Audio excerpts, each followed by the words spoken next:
Welcome to Ichiraku Ramen, and thank you for joining me for another journey into the world of shinobi. Before we begin, I want to give a huge thank you to everyone who listens, supports the channel, and enjoys these stories. Today's story is titled Positive Intervention. In this story, Naruto's childhood was filled with loneliness. Ignored by the village, feared by the people, and forced to grow up alone. But what if things had gone differently? What if someone had stepped in before the damage was done? At the age of 7, Jiraiya of the Sannin makes a decision that will change Naruto's life forever. Instead of leaving him behind in Konoha, Jiraiya takes Naruto on the road, raising him as his apprentice and teaching him the true ways of a shinobi. For 5 years Naruto trains under the legendary Toad Sage, learning powerful jutsu, discipline, and what it truly means to protect the people he cares about. When Naruto finally returns to the Hidden Leaf at age 12, he is no longer the lonely prankster the village remembers. He has become something far more dangerous. The student of Jiraiya. This is a fan-made story inspired by the world of Naruto. All characters and the original universe belong to their respective creators. This narration is created for entertainment purposes as part of a transformative storytelling experience. The story itself was written by Stolen Hawk 22, and full credit goes to the original author. If you would like to read the original version, the link to the story is included in the video description below. Now, sit back, relax, and enjoy. Chapter 1. Jiraiya. Hiruzen Sarutobi took another deep slow inhale of his pipe and exhaled it up towards the ceiling. It had been a stressful night and he felt the tobacco was well deserved. Not that I wouldn't still be enjoying it regardless, he thought. Interrupting his thoughts on self-indulgence was the feeling of a large and familiar presence incoming. He signaled to his Anbu behind him to open the window in preparation. The chakra he was feeling was significantly agitated. This wouldn't go well. In the blink of an eye, a man with a large frame and long white hair filled with spikes was standing rigidly in front of his desk. "Ah, Jiraiya, welcome home. Has your research been going well?" Hiruzen questioned the Sannin evenly. "Cut the shit, sensei." Hiruzen flinched at his student's response. If Jiraiya didn't want to talk about his research, he was in more trouble than he had initially thought. "Very well. You may see the boy as soon as we are done here, but first I would like to brief you in greater detail than what the message I sent you went into. His circumstances are extenuating and difficult. He's been living alone the last year and a half. The orphanage refused to take care of him properly anymore due to his status.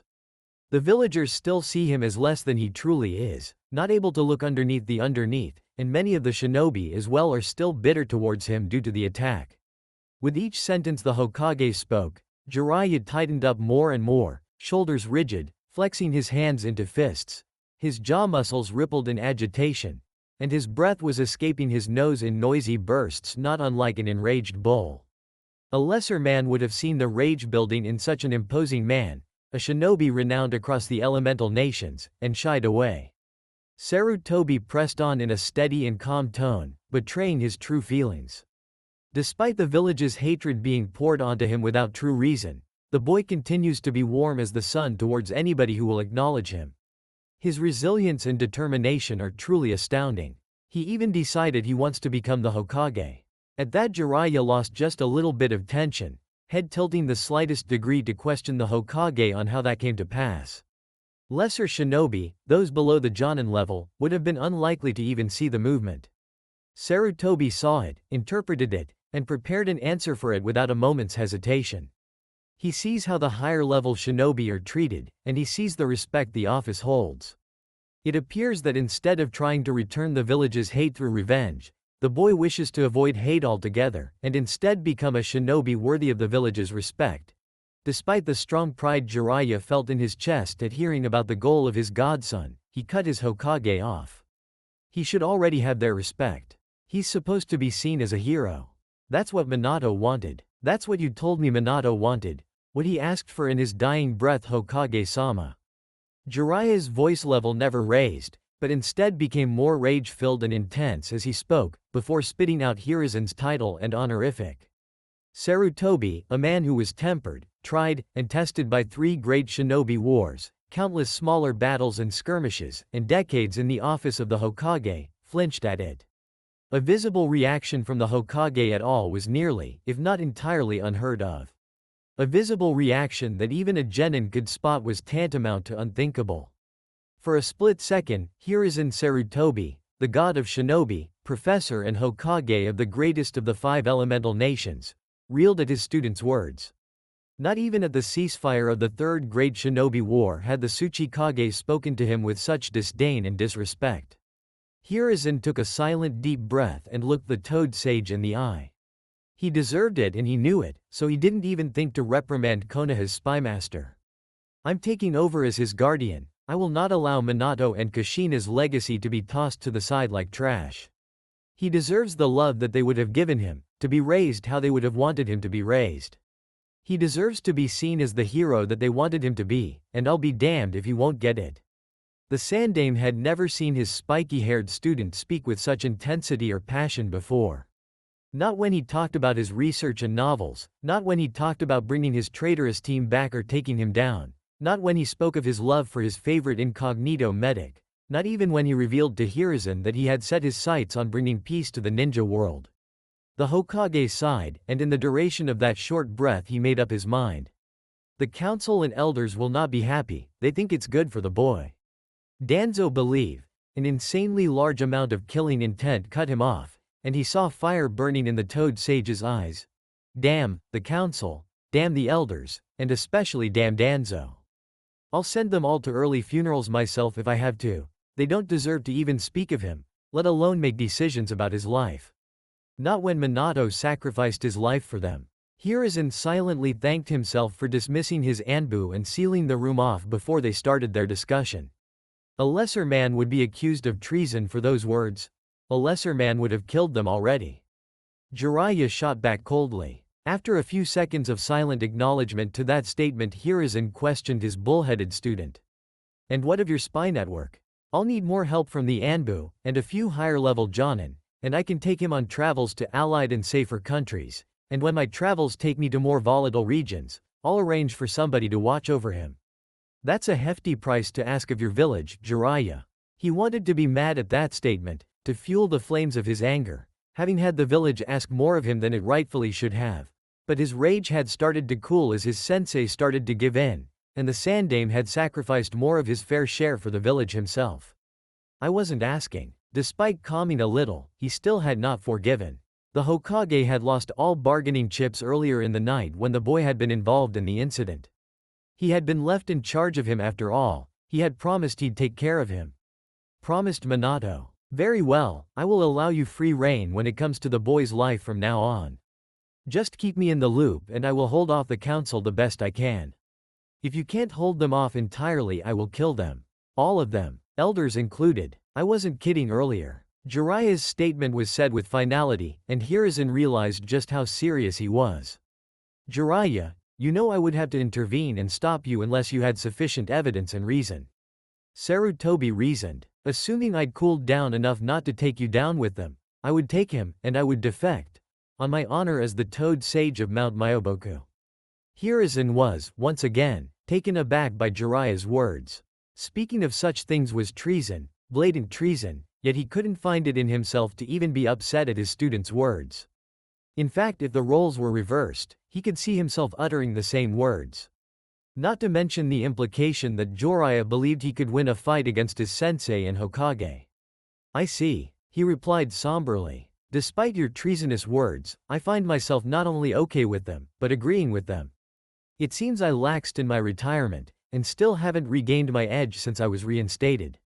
Jiraiya knew those words were to manipulate him to feel for the old man and his situation, yet he let them. The fact that his sensei was even trying meant that he knew he had messed up and didn't want him to be too mad. Jiraiya sighed. Sarutobi had tried to pass the hat off a little over 8 years ago, and had tasted retirement long enough to have grown accustomed to it. He knew he didn't want to take the hat back after the Kyuubi attack, but had to due to a lack of qualifying candidates. He knew that he felt as if he had failed by leading the village into the Third Great Shinobi War, failed by allowing Orochimaru turned traitor and escape the village, and now he felt he had failed his successor's legacy. Jiraiya's eyes softened a fraction. The old monkey deserved a break, and the Toad Sage would give it to him. I don't want your excuses, sensei, I want to see my godson. Just not tonight. Very well, I will take you to see him, although he is likely still unconscious, his condition is stable. At the reminder that his favorite student's only son was in the hospital, Jiraiya's eyes hardened once more, and what of the perpetrators? Their heads were rolling even as the message was en route to you. The Anbu who were assigned to his protection detailed too. Both of them. Jiraiya relaxed a small amount at that. He might have been angrier than he could ever remember, but he didn't feel like ripping anybody's spine out tonight, and he was happy to hear the Hokage hadn't lost as much of his sharp edge as he had thought.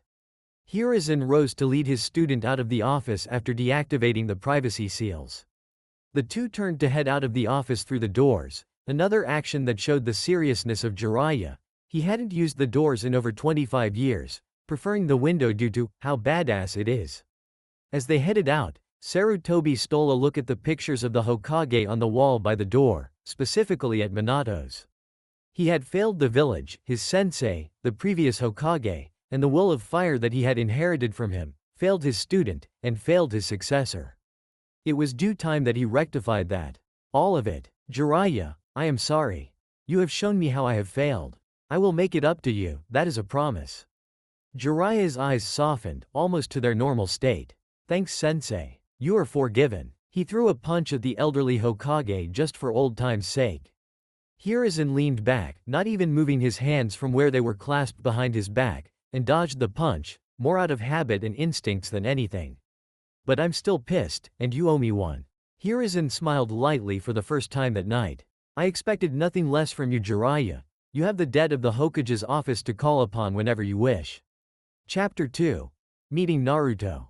Naruto awoke in the hospital to hushed whispers. In his experience, hushed whispers were never happy words. Not that it bothered him, he had learned not to be bothered by such boring things at a young age. Instead of conveying all this, he sat up suddenly and shot the medic Nin a devious grin. That earned him a scowl, which he laughed off. A few minutes of having his body checked over with more hushed whispers and mutters that he didn't have the time to pay attention to, and the door swung open on creaky hinges. On the other side, he saw the Hokage followed by a large serious-looking man with white hair who he'd never seen before, but yet he still felt familiar. Naruto's grin turned into a real smile. Hey Gigi. The old Hokage wore a genuine smile himself. Naruto, my boy, how are you feeling? I feel great, although I'm not sure why I'm wrapped up like a mummy. Jiraiya couldn't hold his scoff in. Sarutobi had given the damage report on the way over, and he was pissed. There's no need to lie, kid. Naruto jumped at the accusation. Literally. The 7.5-year-old leapt up onto his feet on the hospital bed and started bouncing up and down, shaking his fist at Jiraiya the whole time. Who are you calling a liar? I feel perfectly normal. I don't even know why I'm in this stupid hospital in the first place. Jiraiya again scoffed at Naruto. Brad, you broke all 4 limbs, both hands, 8 ribs, your left collarbone and orbital, and your nose. Naruto paused at that and became still for the first time since they entered the room. He tilted his head like he was trying to remember, then suddenly asked, "What's an orbital, old man?" The orbital is the bone around your eye, Naruto-kun. It's very difficult to break. The Hokage replied to him with a smile. The boy's unpredictability never ceased to amaze him. Oh, sorry, old man, I was talking to the other old man, not you. I must be pretty awesome to have broken it though. The matter-of-factness that Naruto said this with set an already tense and sensitive Jiraiya over the edge. Who are you calling old, you little runt? Do you know who I am? You're way too weak to be talking to me that way. Jiraiya leaned forwards toward Naruto in frustration. Hiruzen sighed at the stubbornness of Jiraiya, knowing Naruto was his equal in that aspect. This could get ugly. Who are you calling weak? I'm gonna be the Hokage someday. I could take you on right here right now, believe it. Naruto leaned forward toward Jiraiya in anger, butting his forehead against Jiraiya's strange forehead protector. The two butted heads for a few seconds, on the verge of having steam pour out of their ears, before cooler heads prevailed. Or rather, a cooler head. Now Naruto, I'm not sure you're ready to take on one of my students just yet. Naruto backed off at that, but didn't back down all the way. Instead, he eyed Jiraiya as if he was trying to see what he was made of. Jiraiya leaned back and put his hands on his hips, smiling, thinking that his sensei had put his stubborn godson in his place. I think I could take him, Gigi. His hair is even whiter than yours. The Toad Sage sweat dropped at that. After a few seconds of feeling bad for himself, Jiraiya started chuckling, which caused the Hokage to start himself. Naruto looked on incredulously at the fact that he wasn't being taken seriously. He truly believed he could win against the white-haired man. I have to say, Sensei was spot on with his descriptions of you. Jiraiya's tone softened. Seriously, Naruto, how are you feeling? Past anger and frustration forgotten in the sincerity of the large man's tone. Naruto smiled sheepishly and rubbed the back of his head. I feel fine. A little sore and a little confused. Actually, a lot of confused. Why am I here? You were beaten up by some drunk villagers. They did quite a number on you before one of our Jonin stopped them. Kakashi had actually done more than stop them. In fact, Sarutobi thought the swift execution they were given might have been merciful considering the injuries Kakashi had inflicted in his rage. Yeah, I remember that. Naruto looked down in embarrassment for a second before looking back up and questioning, but the grumpy fox told me he was gonna heal me completely, and I feel fine, so why am I here? Hearing his reply, the two older men's eyes steeled and the atmosphere took on a more serious edge. Hiruzen yet again found himself silently thanking the privacy seals he had put in place. He didn't need even more rumors spreading about Naruto and the nine-tailed fox, Kyuubi no Kitsune. It was Jiraiya who responded, "What fox, kid?" The big grumpy one in the sewer, or I guess he said he was in my head. Why does my head have a sewer in it? Another soft smile from the Hokage at the child's innocence and unpredictability. Jiraiya again was the one to speak. You spoke with the fox? More like yelled at, and then shouted with. He kept yelling at me calling me weak, so I said if I'm so weak, how come you're the one stuck behind bars in my sewer head? And he roared at me and called me dumb, so I roared back and called him ugly. He was really grumpy the whole time, so I was grumpy right back with him, and eventually he said he would heal me so I wouldn't die. Naruto said the last sentence with a prideful smirk on his face. Jiraiya was thinking that just maybe, he should feel a little bit of empathy for the demon fox that attacked his village. Awfully nice of such a grumpy old fox. I think he was just pretending so he'd look scary though. By the time the almost 8-year-old had finished talking he was out of breath, and so nearly were the two older shinobi he was talking to. Jiraiya shot the Hokage a questioning glance and then another. He was returned with a shake of the head to indicate he didn't know Naruto had made contact with the fox, and a single nod giving him permission to talk with the young Jinchuriki about it. Naruto, do you know what that fox is? The blonde shook his head. That's the nine-tailed demon, the one who attacked the village 7.5 years ago.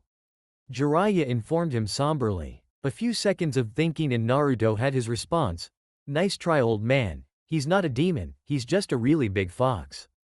I might be young, and I might be dumb, but I'm super smart so you can't trick me. Jiraiya just shook his head at that, not really knowing what to say. Naruto continued to question, why did he even attack the village in the first place? And why is he so grumpy? And sad? What do you mean sad, kid? Naruto became much more reserved, sitting back down and staring into his lap. The big fox was really sad, although I could tell he was trying to hide it. How do you know he was sad? And how do you know he was trying to hide it? The look in the young boy's eyes said it all. He knew he was sad because he knew what that sadness was. Born from the hatred that thousands of people, entire villages drop onto your shoulders. He knew he was hiding it behind his anger because he himself hid his sadness, and being angry was one of the best ways to do it. Jiraiya's eyes softened to their maximum amount and got shiny. To his left the Hokage coughed into a fist uncomfortably. Jiraiya put a hand on Naruto's head and ruffled his unkempt blonde hair. I see. After an unbearable few seconds of seeing his godson hollowed by sadness, Jiraiya tried to cheer him up. Say Gaki, you said you wanted to be Hokage, right? Naruto nodded, picking up a small smile thinking of his dream. How about I help? You know of the fourth Hokage, right? Naruto was excited now. Yeah. He's my hero. I want to be just like him, only better. That's a lot to live up to, kid. You're gonna need a heck of a teacher. Sadness seeped back into the boy. Jiraiya scowled internally at the boy's past experiences. How about I take you under my wing and be your teacher? At this Naruto's grin was unmistakable. Are you a good teacher? The question was innocent and mostly curious, so Jiraiya returned a grin just as big. Kid, I'm probably the best teacher ever. I'm Jiraiya of the Sannin, the gallant toad sage of Mount Myoboku. Jiraiya sung in conjunction with his flamboyant kabuki dance. Whoa. Sorry I don't know what any of that means. Naruto said sheepishly. Let's put it this way kid, the fourth Hokage, your hero? I was his sensei. Naruto's eyes became as big as ramen bowls, and his jaw hung open in amazement. Whoa, you trained the Yondaime? Does that mean you're super strong? Can you teach me cool jutsu? Can you breathe fire like Sasuke? Can you teach me how to? Can you make me strong enough to beat Gigi? Both of the veteran shinobi were chuckling at the excitement of the young boy, possibly remembering a time when they were also wide-eyed youngsters. I can't promise that last one, but if you promise to work hard, I can definitely make you into a great ninja that the Yondaime, fourth Hokage, would have been proud to have in his village. Hearing that, Naruto's eyes somehow got even bigger and much wetter. He rubbed them on the back of his arm and noticeably tried to keep them from leaking. Hey, it looks like you already know one of the shinobi rules. A shinobi never cries because it won't get him anywhere, Jiraiya said, and Naruto nodded. Can I tell you a secret though, just between you and me? Another nod. It's okay to cry when you're happy. I've even seen the Hokage, both third and fourth, do it before. Naruto looked up at him in awe and nodded again. The tears silently started spilling out of his eyes. Sarutobi looked on, seeing a boy who had known so much sadness and hate, and had shouldered such a large burden for the good of the village. Crying tears of happiness brought a warm feeling into his heart. Hope. He hadn't seen Jiraiya like this since Minato's death. He himself hadn't felt this light since before he reclaimed the hat. Maybe this little blonde ball of excitement would be the thing that will bring the village together and take them to new heights. Maybe, despite his failure, the child would turn out exactly how Minato would have wanted. It was clear as day that he had inherited the will of fire. Maybe, just maybe, he would achieve his dream and become Hokage. Jiraiya was thinking similar thoughts. He had vowed not to take another student, and this boy had convinced him, had him excited even, to become his teacher without even asking, with nothing more than his infectious attitude. He thought he would be filled with regret seeing Naruto after what happened, knowing that he could have prevented it. Instead, he too felt hope. Hope that this boy would inherit his will of fire too. Hope that this boy who claimed the Kyuubi, 9 tails, was hiding sadness, and stood up to the demon at 7 and roared back would maybe, just maybe, be the one to end the cycle of hatred and bring peace to the shinobi world. Chapter 3. Leaving the Leaf. Naruto stood at the main gate, feeling both excited and sad. He loved the Leaf Village, his village. He would miss his grandfatherly figure in the Hokage's office. He would miss the new sensei they got in the academy this year, the one who yelled at him a lot for not paying attention or for the few pranks he had played in class. He didn't have the feeling of hate directed at him though like the rest of the village did, just sadness, and maybe a little frustration. And he would miss Ichiraku ramen, the best ramen in the whole wide world, which he was sure of despite never having left the village walls. More importantly, he would miss the people within the shop, Tuchi and Ayame. They too looked at him with sadness in their eyes, but they always smiled at them and asked how he was. Naruto always gave them his biggest and best smile right back and told them he was doing great, and how could he not be when he was about to chow down on the greatest version of the best food ever invented. It wasn't like when he was in his apartment alone, and the sadness tried to overcome him. Sadness. There was so much sadness around him, and in him. Did he make people sad? Was he the reason that even the people who were nice to him looked so sad? He couldn't remember ever having done anything wrong. Maybe he was doing something that he didn't even notice. He would have to pay closer attention to himself and what he was doing. Naruto was brought out of his thoughts by the reason he was excited. Jiraiya, the old white-haired man, what had he called himself? Sannin? Toad Sage? Naruto still didn't know what either of those things meant. Obviously he knew what a toad was, but what was a sage? And he knew what Sannin meant, but what did it mean to be one of 3 ninja? Weren't there way more than 3 in the Leaf Village? Who were the other 2? Were they also old? He was interrupted by the tall man yet again, this time not by his presence, but by the question that came from behind him. Ready to go, Gaki? Naruto spun on his heel, instantly mad about being called a brat. He hadn't done anything to earn that name. At least not around Jiraiya he hadn't. Who are you calling a brat, old man? Sure, he wasn't as old as the Hokage, he couldn't be if he was trained by him, but he was still one of the oldest ninja Naruto had seen, and his hair was completely white. Jiraiya was perplexed. Naruto spun around like he was surprised to see him, not surprising since he had snuck up on him silently. Yet when he turned around, Naruto just looked angry, not surprised. He'd had to check that out later. Instead of showing his surprise, Jiraiya just chuckled at Naruto. He couldn't help himself, his quick temper and developing wit reminded him of another Uzumaki he had known. "Okay Naruto, calm down so we can get going.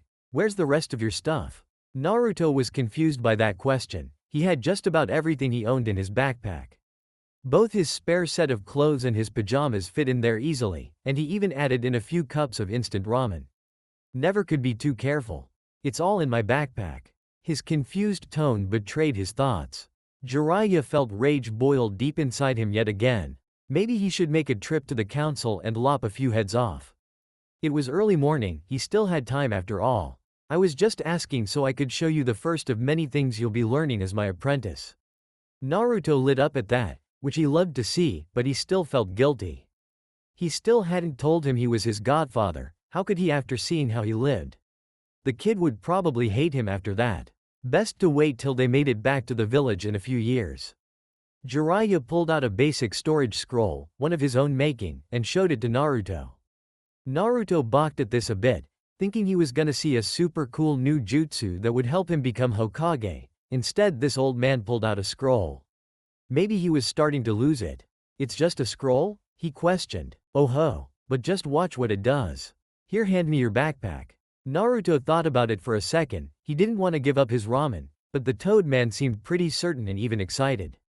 Plus he had called him his apprentice, that means he would buy him ramen if he destroyed his current stock, right? He slid his backpack off and handed it over. Jiraiya took the backpack and slung open the scroll and laid it on the ground with a smoothness and ease that showed his wealthy experience. He put the backpack on the middle of the scroll where Naruto saw a bunch of scribbling in a vaguely organized pattern. Jiraiya put 2 fingers on a certain part of the scribbles, and suddenly his backpack disappeared in a puff of smoke. Jiraiya was showing off a bit, making a storage scroll seem like a super complex technique, but he was only human, and he wanted to see the smile on his godson's face. He put 2 fingers on the scroll, looked up at Naruto, and channeled his chakra to activate the scroll. He felt more than saw that the backpack was gone, sealed away into the scroll. He was looking at Naruto's face, and could see the wheels turning in his head. "Here it comes," he thought with a mental chuckle. "You jerk." Naruto ground out, "I had ramen in there and now it's just gone. There were 8 cups in there, that's almost 2 full meals. You better be replacing those." That was not what Jiraiya had been expecting. Hilarious as Naruto's reaction was, he could feel the threat in his voice, and while he was 20 years too young to even consider beating him in a fight, he could still make his life hell on the road. Jiraiya threw his hands up in defense. Whoa, just take it easy there, big guy. Nobody has to get hurt. This is a storage scroll, and one that I made myself, perfectly I might add. The backpack and your precious ramen have just been stored in the scroll. All you have to do is channel some chakra here." He pointed to the part of the seal that controlled the rest of it, "and think about your backpack coming out. Your chakra is a part of you, and will respond to your thoughts." In truth, using a sealing scroll was even less complicated than that, but giving him some chakra theory lessons without him knowing it wouldn't hurt him. Naruto's eyebrows furrowed at the instructions, and his mouth scrunched to one side in concentration. Finally he relented and asked, "How do I channel chakra, Jiraiya-sensei?" Jiraiya felt a great amount of pride swell up within him, and not just at being called sensei for the first time. It was clear that Naruto had tried his best to figure this out on his own, had tried to think through how the scroll worked and maybe even the different ways that he could use it. He was already looking underneath the underneath, even if it was just a little. "Well, my precious student," that received a smile from Naruto, whose face had still been mostly contorted in concentration, "have you learned how to access your chakra?" Naruto's eyes looked upward like he was trying to remember, and then he looked back at Jiraiya and nodded. "Good, then think about it like this. You want to start molding, or accessing your chakra. Then you want to slowly feel it moving down your arm, and pushing out of your fingertips. As I said before, chakra will respond to your will. It's not just a part of you, it is you, but since you're not experienced with it, it could take some time. Why don't you give it a shot? Naruto nodded and sat down cross-legged in front of the scroll. He brought his hands up in front of his chest in the ram seal and started to access his chakra. Jiraiya sensei had called it molding, he liked that better, it just felt right. He didn't really feel any change, but he could feel his chakras swirling, so he let go of the seal and placed 2 fingers where Jiraiya had shown him and tried to push his chakra out through his fingers. The feeling was instant, like a wind rushing through an open window. And suddenly there was a loud pop, and apprentice and student were surrounded by a large cloud of smoke larger than an elephant. Coughing and waving his hand in front of his face as the smoke dissipated, Jiraiya informed his student, "Little too much chakra there, Gaki, but we can work on your control later." Naruto was only half listening. He was more focused on the ramen in the backpack that he was currently hugging and protecting like his life depended on it. To be fair, in Naruto's mind, his life did depend on it. This was Ramen. After a few seconds of his precious reunion with the lifeblood that fuels future Hokage, Naruto realized what happened. "Whoa, sensei, I did it. Can you store other things in the scrolls? You said you made this one, can you teach me how to do that? Can you store people in the scrolls? What about chakra? What about buildings? A tree? Can I store my arm in one?" Jiraiya was increasingly perplexed by Naruto's questions. Unpredictable was an understatement, but he was content with the curiosity the boy showed. And he learned to channel his chakra out of his fingers in no time flat, for it being his first go at it. He would make a fine shinobi one day, of that Jiraiya was sure, maybe even a great Hokage too. Ho ho ho, slow your roll there, Blondie. We can get all those questions answered on the road, but we should get going so we don't waste too much time. Plus you probably alerted the Anbu with that giant cloud of smoke, so we should get going to ease their nerves. Have you said bye to everybody you wanted to? Jiraiya kicked himself a little even as he asked the question, knowing he had very few people he could interact with in a positive way. The boy didn't look upset or sad as he had expected though, just like he was in thought. I saw Tucci and Ayame at breakfast this morning. I didn't get to say bye to Gigi or Iruka-sensei though. He thought the Hokage would be too busy to say bye to, plus he had seen him last night when he had gotten him out of the hospital. He wasn't sure if he knew Iruka-sensei well enough to say bye to him, or even if Iruka actually liked him, but now he wished he had gone to see him. "Well, we'll be back before ya know it, kid, so why don't we get going?" Naruto nodded at that. He didn't want to disturb them anyway. The 2 spiky-haired leaf citizens walked up to the checkout desk, where a couple of newly minted chunin were on watch duty. Jiraiya checked them out, showing the scroll from the Hokage that gave Naruto permission to leave, and the 2 started walking through the gate. They had made it about 20 yards when Naruto felt the Hokage behind him. He whirled around and ran at the older man, tackling him with a hug. The elderly Hokage held his ground and returned the hug. "Naruto, you would leave without saying goodbye to your old grandfather figure? My old bones could barely carry me this far out of the village to come find you." Naruto scoffed at this. "Old man, you're the Hokage, that means you're the strongest in the village, that old person act won't fool me." Naruto harumphed, crossing his arms in stubbornness. My Naruto, not much gets by you, does it?" Naruto nodded, "Except maybe the presence of your favorite academy teacher?" Sarutobi rotated to give Naruto a view of the man standing behind him. "Iruka-sensei, what are you doing here?" Naruto was shocked, but beyond happy to see him. That meant that Iruka really did care about him. One more person to add to his list. "Now Naruto, you didn't think that I'd let one of my favorite students leave without saying goodbye, did you?" Iruka leaned in close to whisper in his ear, "And just between you and me, I think you might be my favorite out of all the other students. You can't tell them I said that though."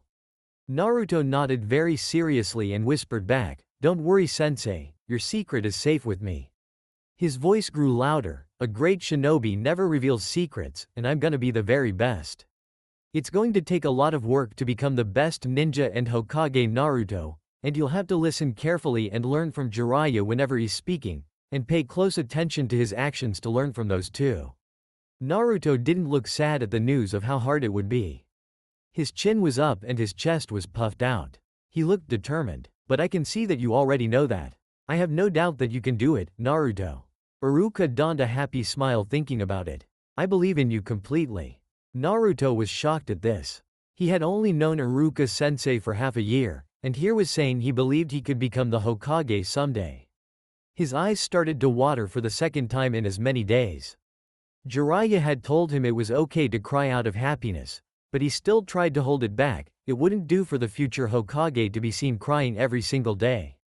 The three shinobi of Konoha, Leaf, looked at the young boy with melancholy. Such a young boy shouldn't be so overwhelmed emotionally at what amounted to a fairly small gesture.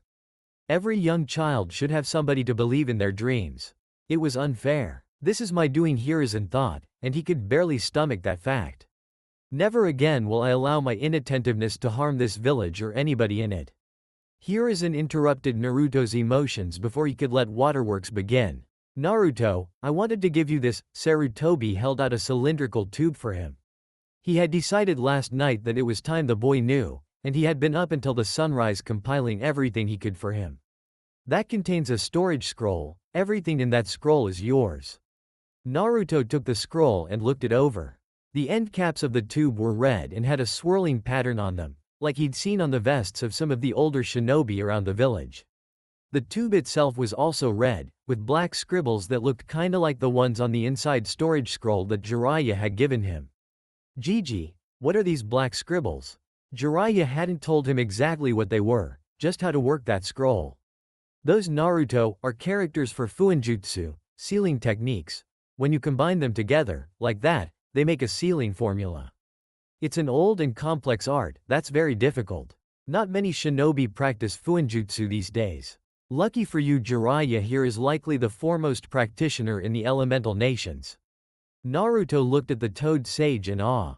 Jiraiya just shrugged. He was nothing special compared to Minato or Kushina.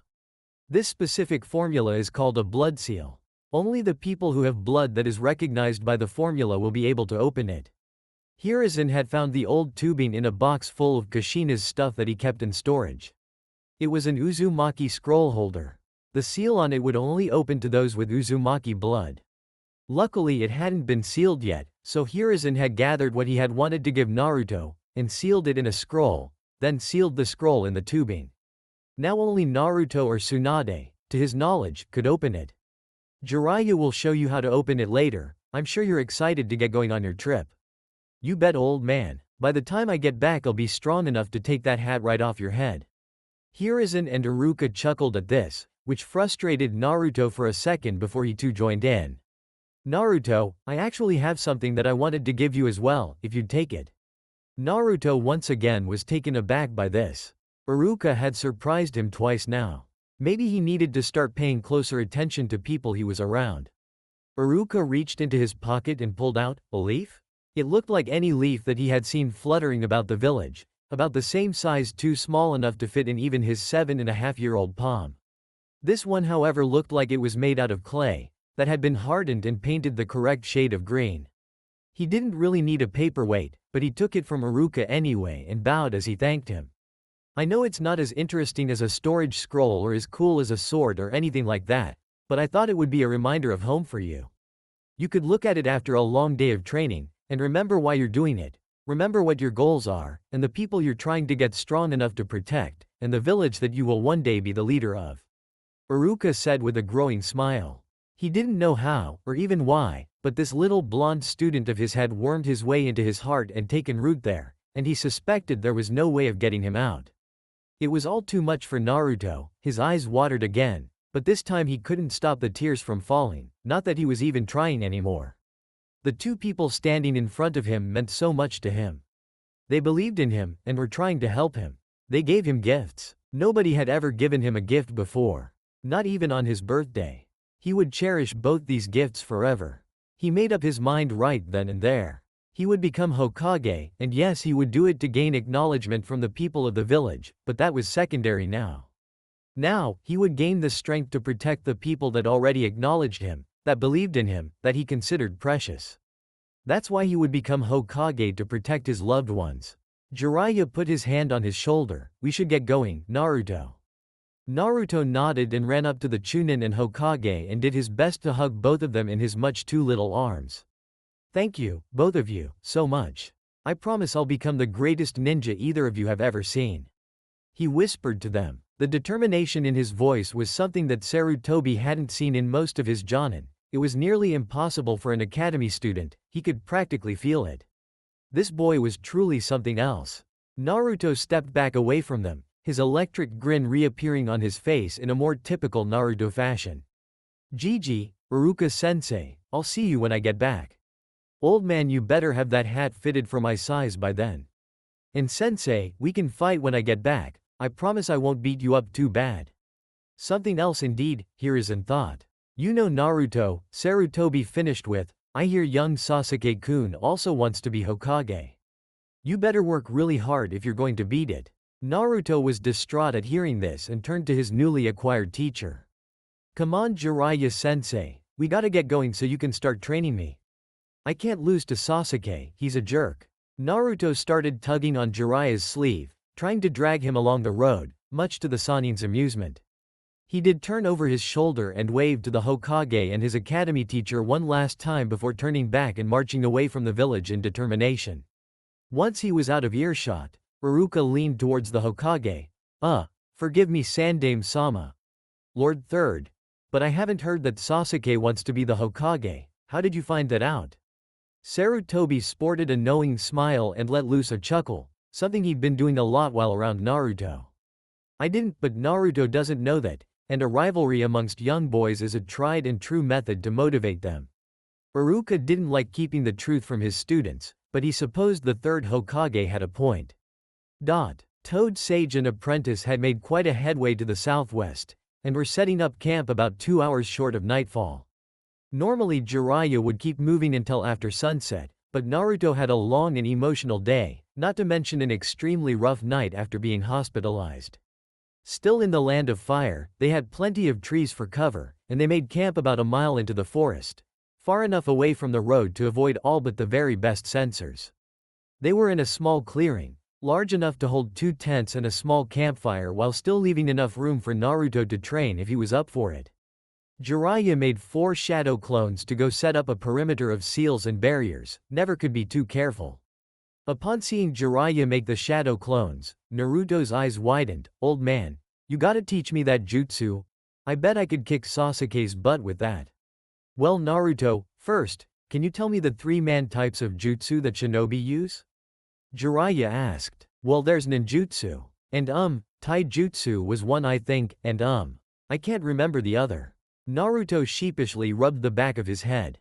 He was sure that Iruka had gone over it in class, but it had seemed unimportant at the time. Now, he was embarrassed that he didn't know. You got the first 2 right, and the third one is genjutsu. Naruto nodded along like he was understanding this time, and interrupted before Jiraiya could continue.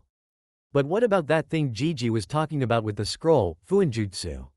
He wasn't quite sure if that's what his grandfather figure had called it, but that sounded right. Very good Naruto, fuinjutsu is one of the jutsu types, but it's not one of the main 3. The 3 we labeled represent the 3 parts of a shinobi. Ninjutsu has to do with a shinobi's chakra, taijutsu a shinobi's body, and genjutsu a shinobi's mind. Those are the things a shinobi can train in order to increase their abilities: mind, body, and chakra. It looked like Naruto was following along, so he continued, fuinjutsu falls under mind. In order to get better at it you must study and learn different ways that seals and formulas work. Just about anybody can apply a seal physically, but it's very hard to come up with them and make sure that they are properly done. Naruto donned what Jiraiya was calling his concentration face, yet again. Eyebrows furrowed and lips scrunched off to one side, usually the left. It seemed to mean that he was thinking, both deeply and carefully.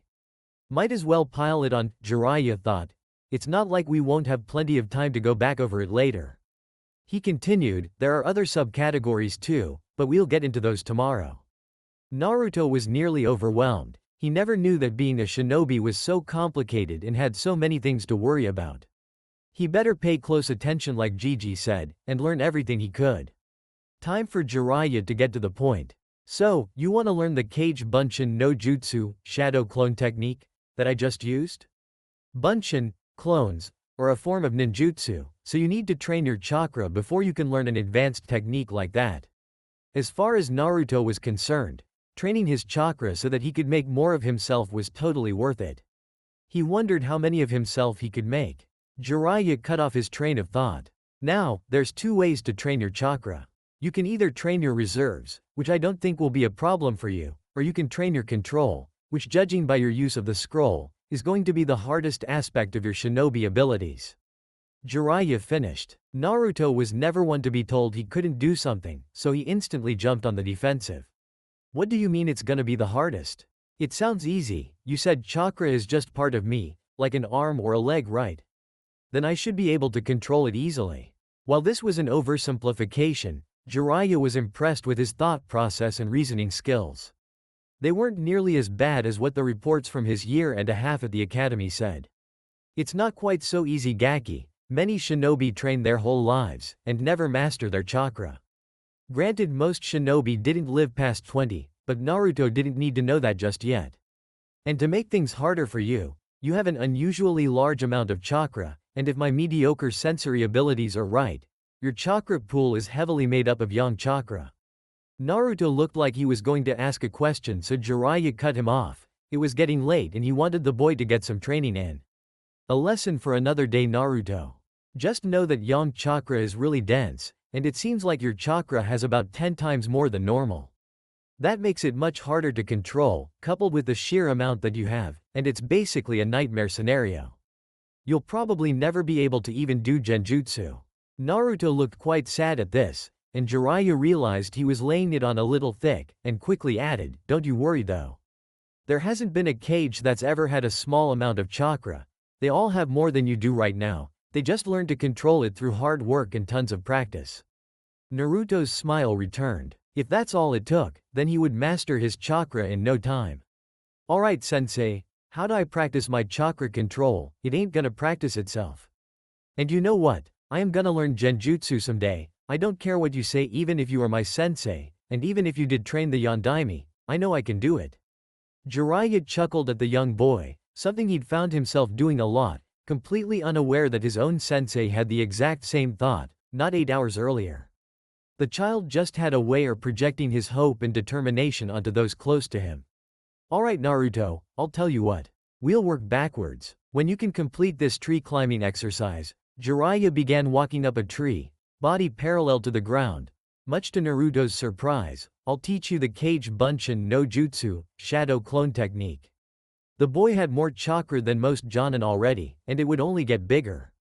Plus he had a sneaking suspicion about the heavy amount of yang chakra in his system. He could handle the A-rank jutsu once he had a little control. But before you can master tree walking, you must master the leaf cleaning exercise. Jiraiya plucked a leaf from the tree he was walking up and faced Naruto. Jiraiya slid his toad sage headband up, and pressed the leaf into his forehead and channeled chakra to it, not even having to think about having it cling, and when he removed his hand, the leaf stuck to it. Naruto knew this exercise well. Iruka had tried to get Choji, Kiba, Shikamaru, and himself to do it after class for causing a ruckus not that long ago. It had been the most boring 7 hours of his life. What Naruto didn't realize was that it had only been 3 minutes before he blew the leaf off his head and took off running. His attention span needed some work to say the least. Jiraiya saw the doubt in his eyes and went in for the kill. You know kid, when I was training the 4th Hokage, he could stick 100 leaves to his body while moving full speed. Granted Minato had been almost 17 and it had been at the end of the training trip that he had taken as a chunin with Jiraiya. It wouldn't hurt to add a little extra motivation for the kid though. Naruto's eyes set in determination. He would have to be able to do 101 while he was moving if he wanted to be better than the Yondaime then. Resolute, he moved to pick up a leaf, but stopped and questioned Jiraiya. What about the scroll the old man gave me? Can you show me how to open it? Jiraiya thought about this. Naruto had given him the scroll since he didn't have any way to carry it at the moment, so the toad sage had seen the Uzumaki crest and seal. He knew he would have to explain about his mother if the Sandaime didn't leave a letter in there to do it himself. This information could potentially be dangerous in the wrong hands. Dangerous to Naruto. Jiraiya made up his mind, sorry kid, that'll have to wait until you can walk on the tree too. And before you ask, just know, I have my reasons for it, and you'll have to trust me. Considering that he had agreed to take Naruto on as his apprentice, Naruto thought trusting him on this seemed fair. Besides, he'd probably be running up and down the tree by nightfall tomorrow based off of how easily Jiraiya had done it. Okay sensei, I trust you, Naruto then grinned. Just be ready to show me when I figure this out tomorrow. Jiraiya chuckled yet again. He noticed though as Naruto got to work, that he hadn't asked for any additional instructions on the control exercises. Oh well, when he gets frustrated and needs help, he'll ask, and Jiraiya would be happy to help him. Better to let him figure out what he can on his own though, or at least try. With that, Jiraiya headed out to find them some food before it got too dark. Jiraiya returned to the clearing, a string of 6 small fish hanging from one hand, and boy was he surprised. Naruto was standing in the middle of camp, covered in leaves. Jiraiya counted 25 on his front side alone, but he hid his shock. He didn't want to give the boy a big head after all. Sensei, look how many I can do. I'll catch up to the 4th in no time at all, haha. Jiraiya was about to ask how he had managed to do it so fast when 12 of the leaves fell off the blonde, and his posture relaxed. Just kidding, hehe, this is a lot harder than it looks. 13 or so of the leaves were still stuck to Naruto, which was confusing to Jiraiya. He questioned the boy, if you were kidding, why are there still leaves stuck all over your body? Oh, these ones are clinging using the tried and true lick and stick method. Naruto demonstrated his words by picking up one of the fallen leaves, licking one side, and sticking it onto his skin. Now that Jiraiya looked, every leaf that was still attached was on exposed skin. So what about those? He pointed to the leaves that had fallen on the ground. Well, those are the ones that I stuck with my chakra. That was the training exercise, right, sensei? Jiraiya was once again surprised, but he still wasn't sure that Naruto had actually done it. Not that the exercise was difficult, but the boy wasn't even 8, and he clearly hadn't been able to do that many leaves when he had left. Why don't you peel off the stuck ones, and show me how many you can stick with chakra? Naruto nodded, and started picking off his lick and stick leaves. When he'd tossed them all to the side, he moved to a nearby tree and grabbed a handful of fresh leaves before coming back to Jiraiya. Naruto started to move to lay down, before he was cut off by the Sannin. What are you doing there, Gaki? Getting the leaves in place obviously, old man. Naruto replied before laying all the way down on his back. He then started placing the leaves over his body in even increments until he had about 15 laid out. He closed his eyes and made his concentration face, willing his chakra to hold the leaves in place. When he felt that they were secured, he very slowly started to stand back up, doing his best not to disturb the leaves. After several seconds, he was standing, now grinning, in front of an only shocked Jiraiya. The Toad Sage couldn't believe it. The boy had just gained 2 leaves seemingly in between 2 different attempts, without failing even one time. This level of talent was generally classified as prodigious. He wouldn't go so far as to call the boy a prodigy yet, considering this was just one exercise, but he wouldn't be surprised if he turned out to be one, considering who his father was. Never mind the fact that he had cheated at the exercise. He had circumvented what was likely a lack of pure control, most likely from his sheer amount of chakra, by inventing a new way to go about the exercise. And he had done it without one single clue from an outside source. Simply amazing. You cheated, brat. Again, it wouldn't do to let him develop an ego. What do you mean I cheated? I even grabbed fresh leaves so you wouldn't think that I'd licked them. Naruto was upset at the accusation. He had done it all on his own. He couldn't understand why he was being accused of cheating. I know that, but there are different types of cheating. There's cheating to pretend you can do it, and then there's cheating to find a different way to do it. Basically, you took a shortcut by laying down. The leaves are meant to go on one at a time to demonstrate full control, and in a way where gravity will make them fall if you don't use chakra the whole time. What you seem to be doing is getting them in place, and then coating your whole front side in chakra to make them all stick at once.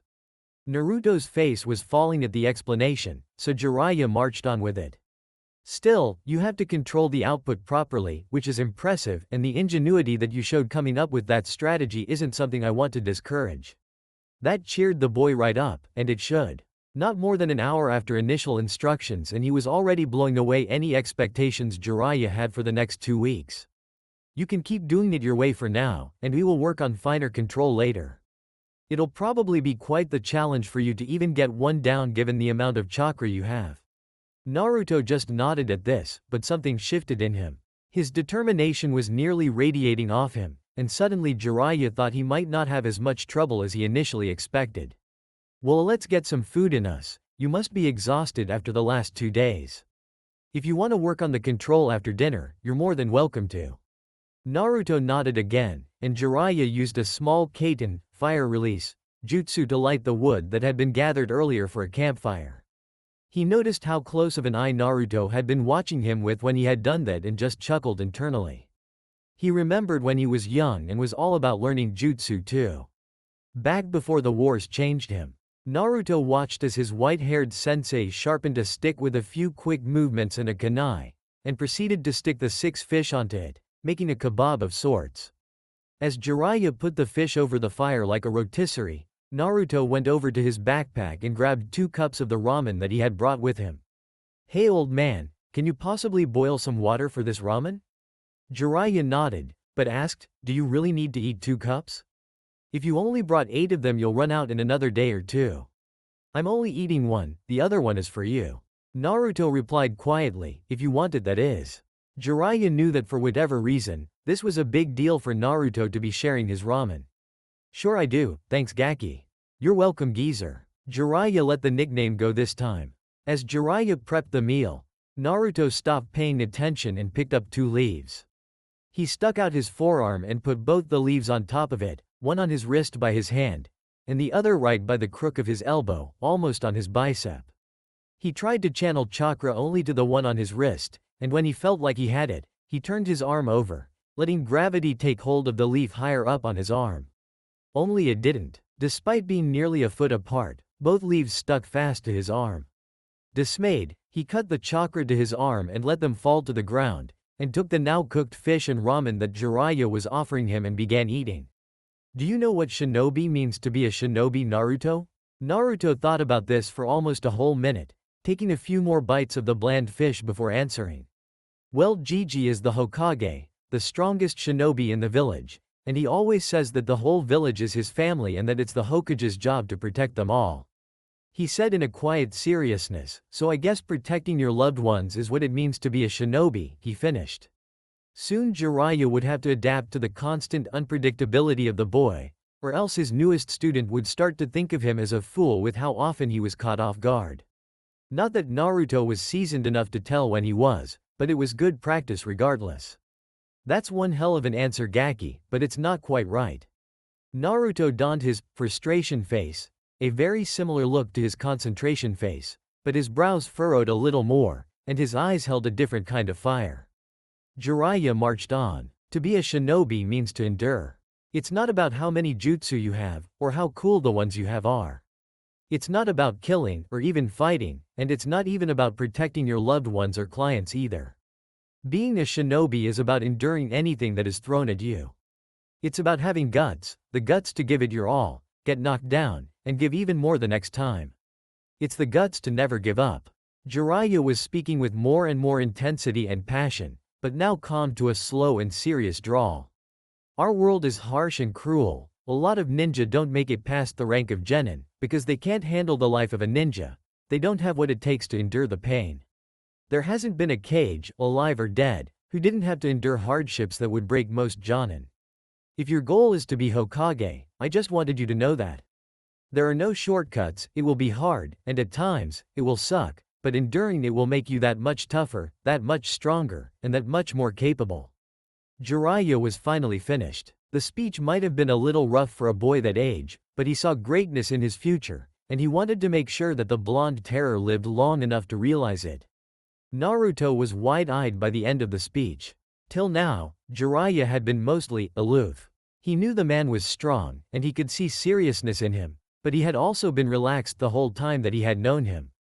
But during the speech he had shifted, and Naruto had seen the true seriousness of a man who was proclaimed one of the legendary 3 ninja, and the sensei of the Yondaime, 4th Hokage. "Now, about your initial answer. It sounds to me like you found your ninja way." "Ninja way?" Naruto asked confused. "Yes. To be a shinobi means to endure. That is your what. Your ninja way is your why and how. Your reason for doing it, and how you will go about doing it. It's kind of like an oath." Naruto nodded at that, it made sense. "What's your ninja way, sensei?" Jiraiya thought for a few seconds. "You want to be Hokage, so your ninja way is to always protect those precious to you, no matter what it takes." My goal is to bring peace to the world, and end the cycle of hatred. Jiraiya looked sad as he said those words. Naruto looked into his sensei's eyes and held his gaze. Seconds passed before Naruto nodded and said, "That'll be my Nindo too." "Sorry Naruto, you already have yours, and I don't want you to change it on my account." Naruto shook his head, "I'm not changing it, I'm adding it. They'll both be my ninja way. To protect my precious people no matter what, and bring peace to the ninja world. What happens if your two ninja ways collide, and following one path goes against the other? What if protecting your loved ones is detrimental to bringing about peace?" Jiraiya asked. The question wasn't theoretical to him. He had started the cycle of hatred fresh in many people by killing shinobi in order to protect his village. Then I'll get strong enough to make another path, one that follows both nindos, believe it. Determination radiated from him once again, and Jiraiya found himself believing the boy. "You are something else, you know that?" He turned around so the boy wouldn't see the single tear streaking down his face. "Get some sleep kid, we have another long day of travel tomorrow." Jiraiya ducked into his tent and within 30 seconds, Naruto could hear him snoring away. Must be an elite shinobi trick to be able to fall asleep that quickly, Naruto thought before he silently picked up the 2 leaves he had been working with. If he was gonna be strong enough to protect his new sensei, Sarutobi Jiji, Tuchi, Ayame, and Iruka sensei, he'd better get to work. Chapter 4. The Heir of the Uzumaki. Jiraiya awoke to sunlight streaming in through the opening in his simple tent. He stepped out of it and into the fresh morning air. Taking a deep breath, he moved to Naruto's tent to wake him, only to find said tent empty, and from the looks of it, completely unused. Foregoing basic means of search, Jiraiya closed his eyes while making the ram seal, reaching out with his senses. It didn't take long to find Naruto's massive reserves, although they did feel quite depleted. Moving to the east of the clearing, Jiraiya walked about 200 feet into the line of trees. There, he found his student passed out snoring, in perhaps the most uncomfortable position to sleep in possible. Laying at the base of the trunk of a large tree, there was drool coming out of the left side of his mouth, and a snot bubble moved in tune with his light snoring from his right nostril. Yep, he's the Yondaime's son all right. Jiraiya examined the area a little closer. Many of the trees had varying sizes of bark splintered off.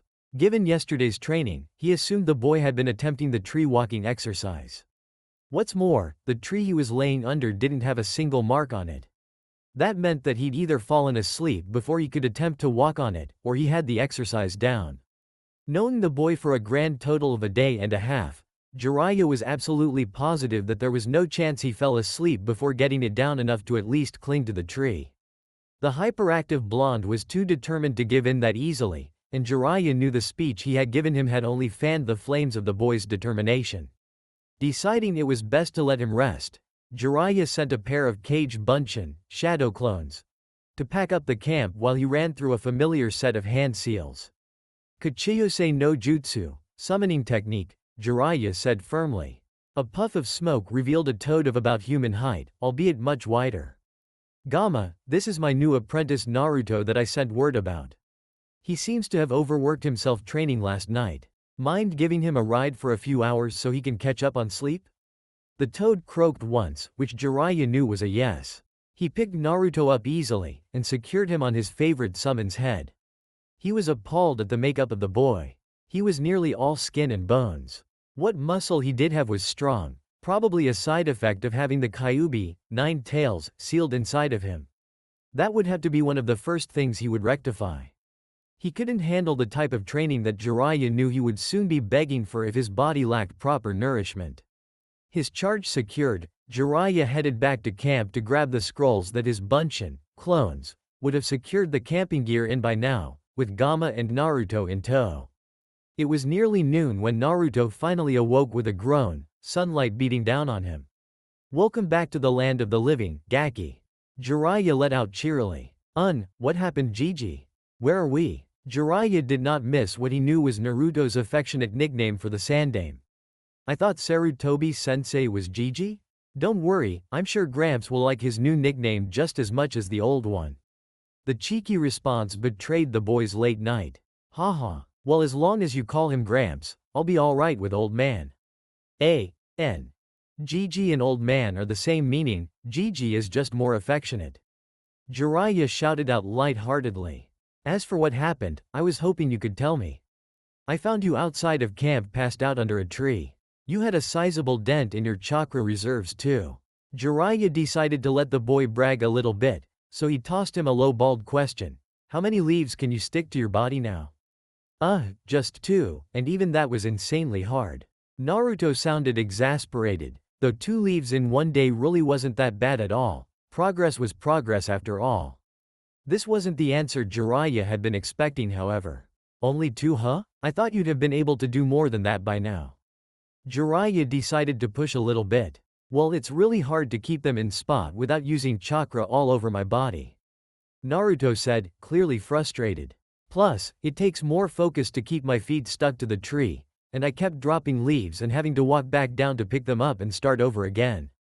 It was so slow going. Naruto complained. There was the surprise that Jiraiya was already beginning to expect each time he spoke with the boy.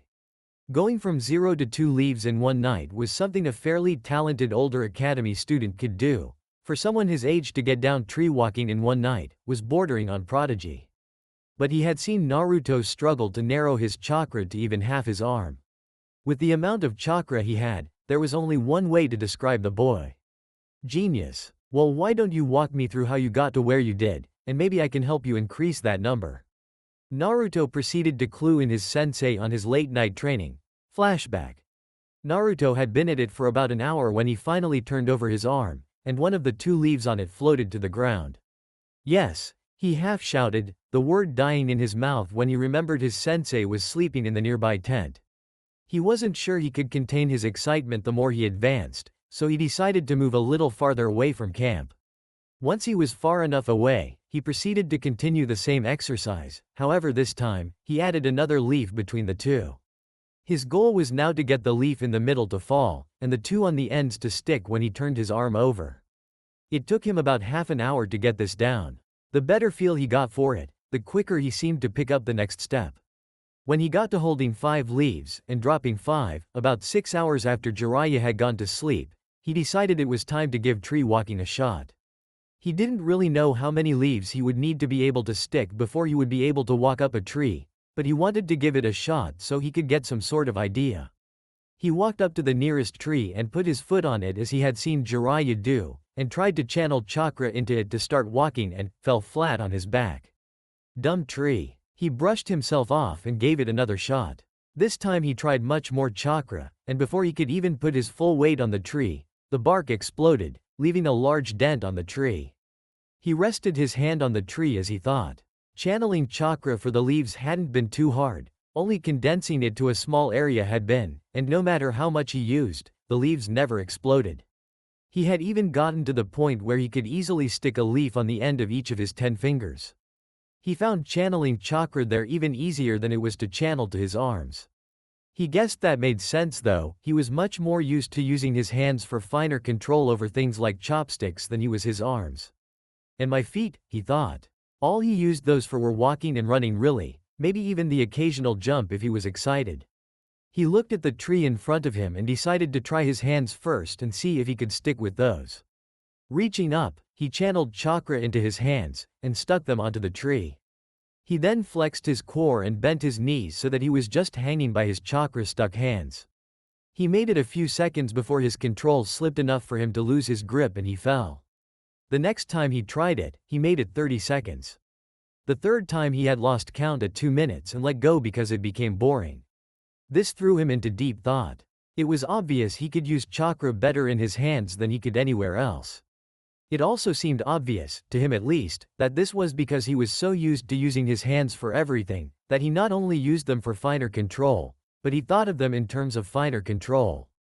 He pictured his hands and thought about 2 palms, which had a heel and a main flat part, and 5 fingers on each.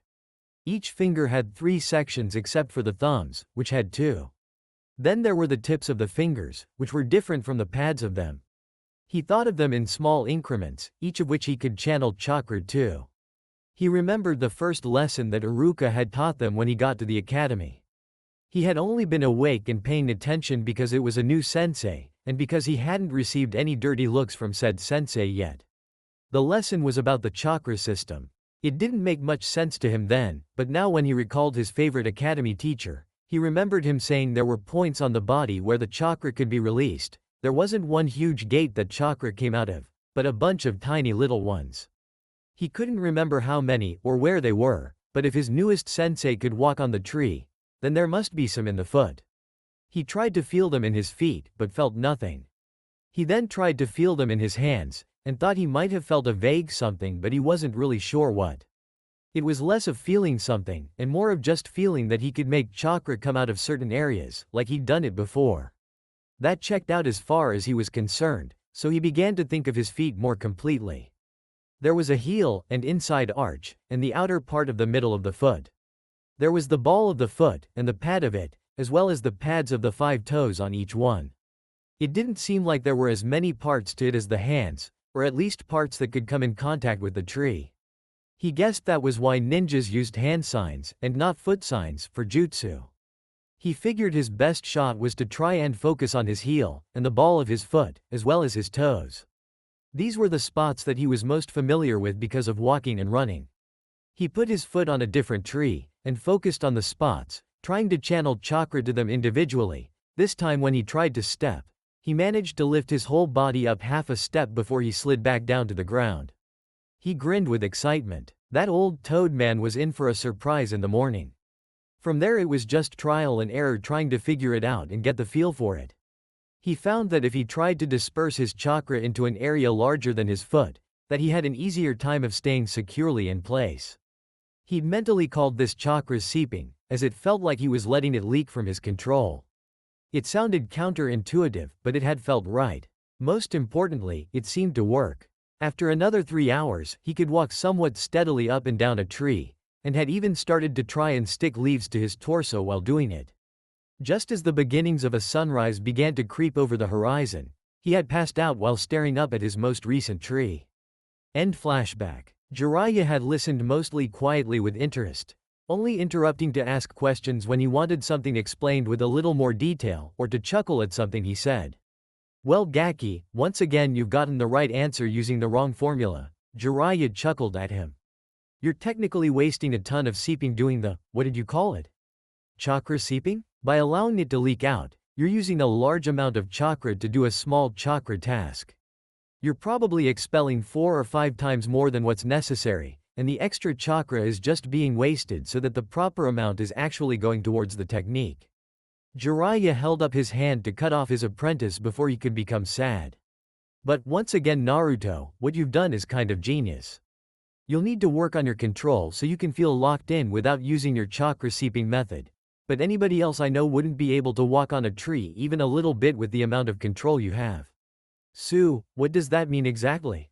Naruto asked slowly. He was trying his best to understand, but some of the things Jiraiya said just didn't make much sense.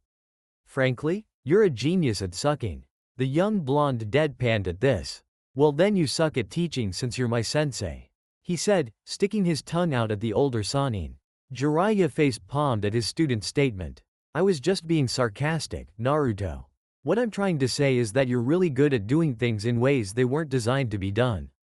Unpredictable if you will. And your instincts for finding a way to get it done are second to none, not even the 4th Hokage's. Jiraiya hated to inflate the boy's ego, especially considering he was a bit of a loud mouth already, but he did enjoy seeing the boy's eyes go wide and his face light up with praise. Well, I think you've rested enough, Gamma, you can go. Thank you for your assistance. The toad poofed back to its home with nothing more than a ribbit, causing Naruto to fall on his butt. Ow, what the hell was that for you old geezer? You could have let me hop down first. Naruto hollered at Jiraiya while rubbing his backside.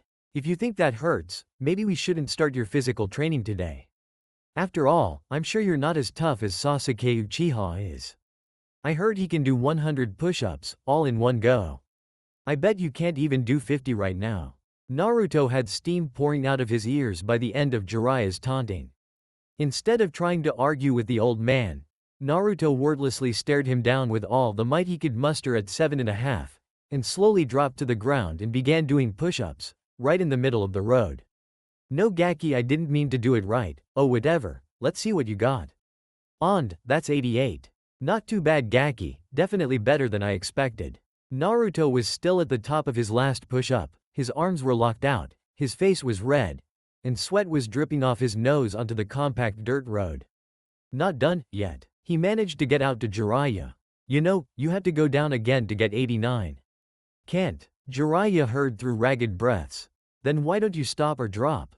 You can rest up and we can try again later, or do some other exercises. Won't let Sasuke win. Naruto was shaking like a leaf in a Suna, land of wind, breeze at this point, and Jiraiya was once again impressed with Naruto's determination. It seemed he had inherited the indomitable will that made both his parents such strong ninja. Although he seemed to already be matching them in it despite his young age. Jiraiya shuddered at how terrifying this little blonde would grow up to be. Being the awesome and insanely handsome and great teacher that Jiraiya was, he put his foot on Naruto's back, and pressed him down so he had to drop out of his push-up stance. What the hell did you do that for, old man? You made me lose to that bastard, that's not fair. He couldn't tell if Naruto's face was red from the exercise, or anger at having, in his mind, lost. Life's not fair, kid, especially the life of a shinobi. You don't like it? Then do something about it. And watch your language, that's pretty foul for a 6-year-old. Jiraiya paused, if only fairly briefly, to ignore Naruto's indignant shout that he was, in fact, almost 8. It doesn't really bother me at all, but you don't want to pick up bad habits so early in life. He left out that he had picked up many bad habits, and Tsunade had punished him many times because of it. It wasn't worth the trouble. Okay, maybe it was. Naruto brought Jiraiya out of his train of thoughts. Fine, but what am I supposed to do about you putting your foot on my back? You're huge and probably weigh like 1,000 pounds. Naruto protested. Better get a lot stronger then, or come up with one of your genius ways to skirt the traditional way of doing things. Naruto looked like he was going to protest, but his face froze in thought, and then he grinned. Jiraiya had seen that evil, malicious grin before from another Jinchuriki of the Kyuubi before, and he was terrified, and it had nothing to do with the beast sealed in the boy. Moving along now, and completely disregarding that last train of thought, Jiraiya said quickly, I believe I owe you a jutsu. Previous devious thoughts completely forgotten, Naruto jumped up and pumped a fist in the air in excitement. Yes, one step closer to being the greatest ninja ever. Okay Gaki, shinobi lesson number 2, Jiraiya said, clearing out his ear with a pinky. Stealth and deception are a ninja's number 1 tool, not a kunai, and not a big fancy jutsu. You gotta learn to control your emotions, whether they're good or bad. Jiraiya explained, it's okay to be loud when you're in the village around familiar people. But when we're out on the road, you might want to tone it down a little bit unless we've made camp. Jiraiya finished. How come it's okay to be loud at camp? Won't that alert possible enemies to where we are? Naruto questioned seriously. Jiraiya had to give the kid credit. He might have had the attention span of one of the Inuzuka's Ninken puppies, but he was curious in all the right ways, and asked great questions. Jiraiya told him as much. Great question, Naruto. Those cage bunshin, shadow clones. I send out place down seals on the perimeter of the camp. One of the seals they put down is a privacy seal, so nobody can hear us while we're in it. I'll show you some of the other seals tonight, and explain what they do too. Jiraiya was already learning to predict how Naruto would think and thus was answering some of his questions before he could even ask them, if the boy's facial expression was anything to go by. Okay, thank you Jiraiya-sensei. Also, what was number 1? Huh? You said lesson number 2 was stealth and deception are a shinobi's number 1 tools. Jiraiya nodded at this, so Naruto continued. What was number 1 then? Forgot that already, huh brat? Well, lesson number 3 is to never forget a lesson, whether it's taught to you by the enemy, or by a sensei. Lesson number 1 was that shinobi's life isn't fair. If you don't like it, then do something about it. Jiraiya finished softly. Okay, sensei, I remembered that one, I just didn't know it was a lesson. Now teach me that jutsu so I can kick Sasuke's butt, you know. Naruto exclaimed, although much quieter than the first time. Jiraiya nodded and motioned for Naruto to follow him, and led him away from the road. Where are we going, Jiraiya-sensei? The young blonde questioned. The Kage Bunshin no Jutsu, shadow clone technique, is a technique of Konoha, leaf, invented by the Naidame, second Hokage, Tobirama Senju himself. Jiraiya explained. While the jutsu isn't exactly a secret considering how often it's used, and taking into account missing nin, it still wouldn't do to have any spies learning the technique in great detail, straight from the mouth of one of our elite ninja. Jiraiya, being an experienced spy himself, probably the most experienced in the elemental nations if he thought about it, knew nobody was following them. Going a little out of their way to drill a lesson into the kid wouldn't hurt them at all though, they were making good time anyway. I don't see any of our elite ninja around here, sensei? Are one of those Anbu guys with the masks following us in the trees? Naruto playfully said with a huge grin, making a big deal of shading his eyes and looking up into the trees. Jiraiya rolled his eyes in an attempt to quell his anger. The boy knew how to push his buttons, that was for certain. Just listen up, Gaki. I'll make 4 clones to put down seals so we can work on the technique away from prying eyes. Jiraiya said as he made a cross sign with his hands and summoned 5 copies of himself. Once the 4 designated for seals were done with their jobs, Jiraiya began. The first thing you need to know about this jutsu is that it uses a lot of chakra. More than just about any genin should be able to use.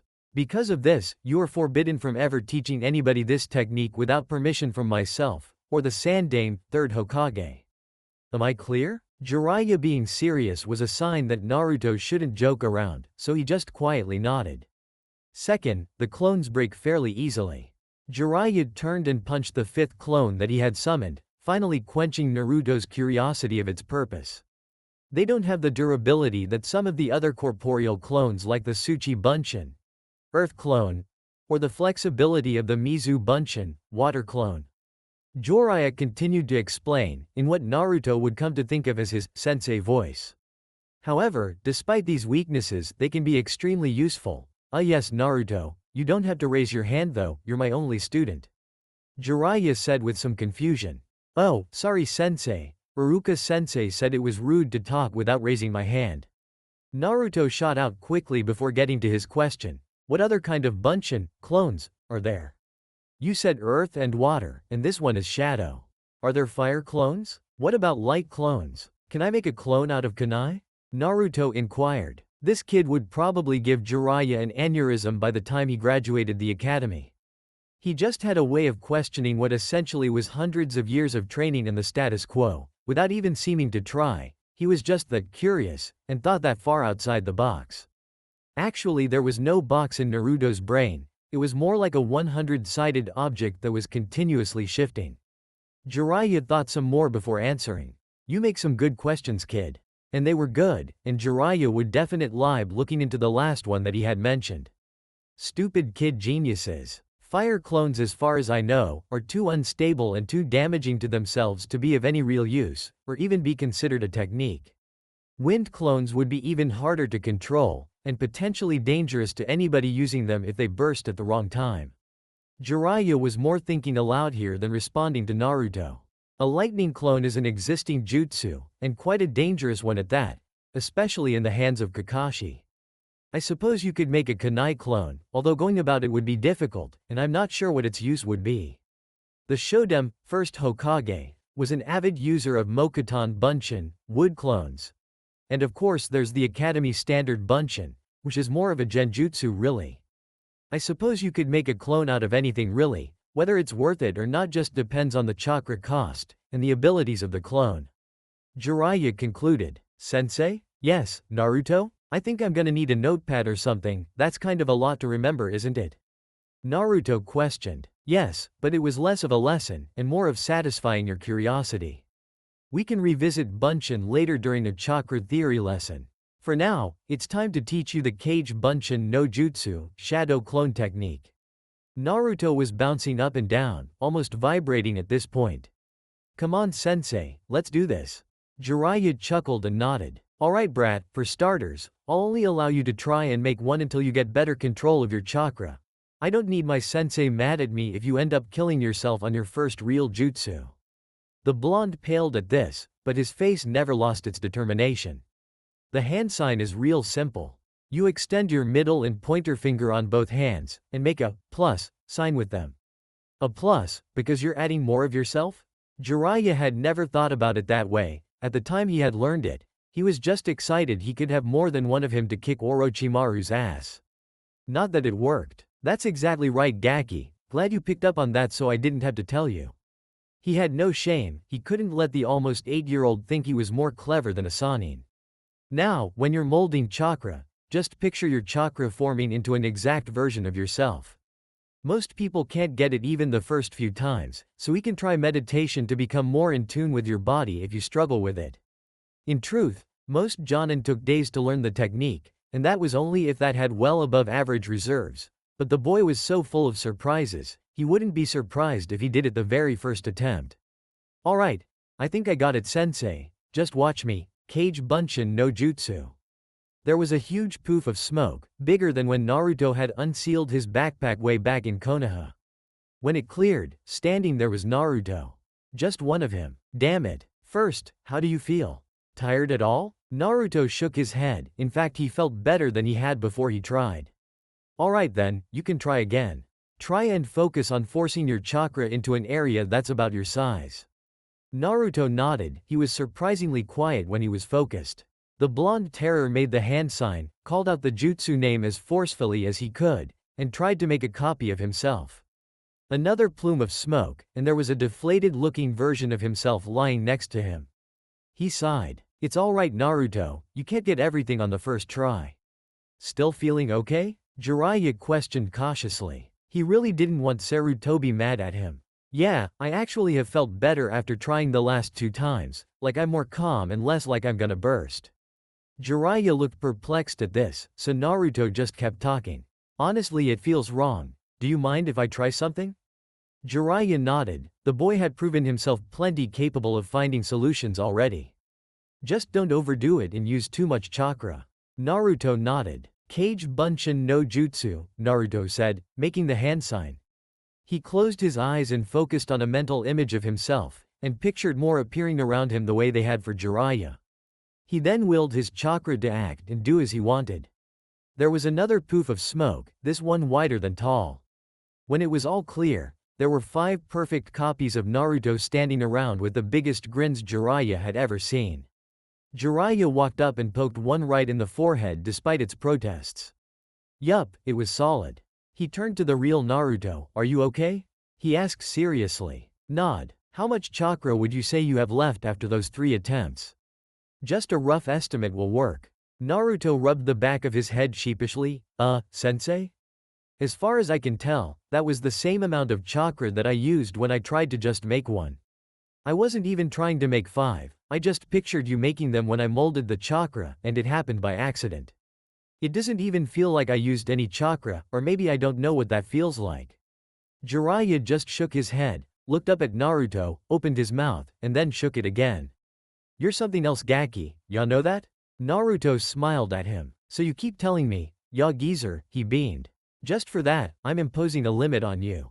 You can't use the jutsu unless it's to practice it, until you can make exactly 1 clone.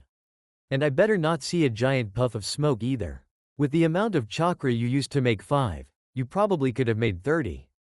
I won't teach you any more jutsu until you do.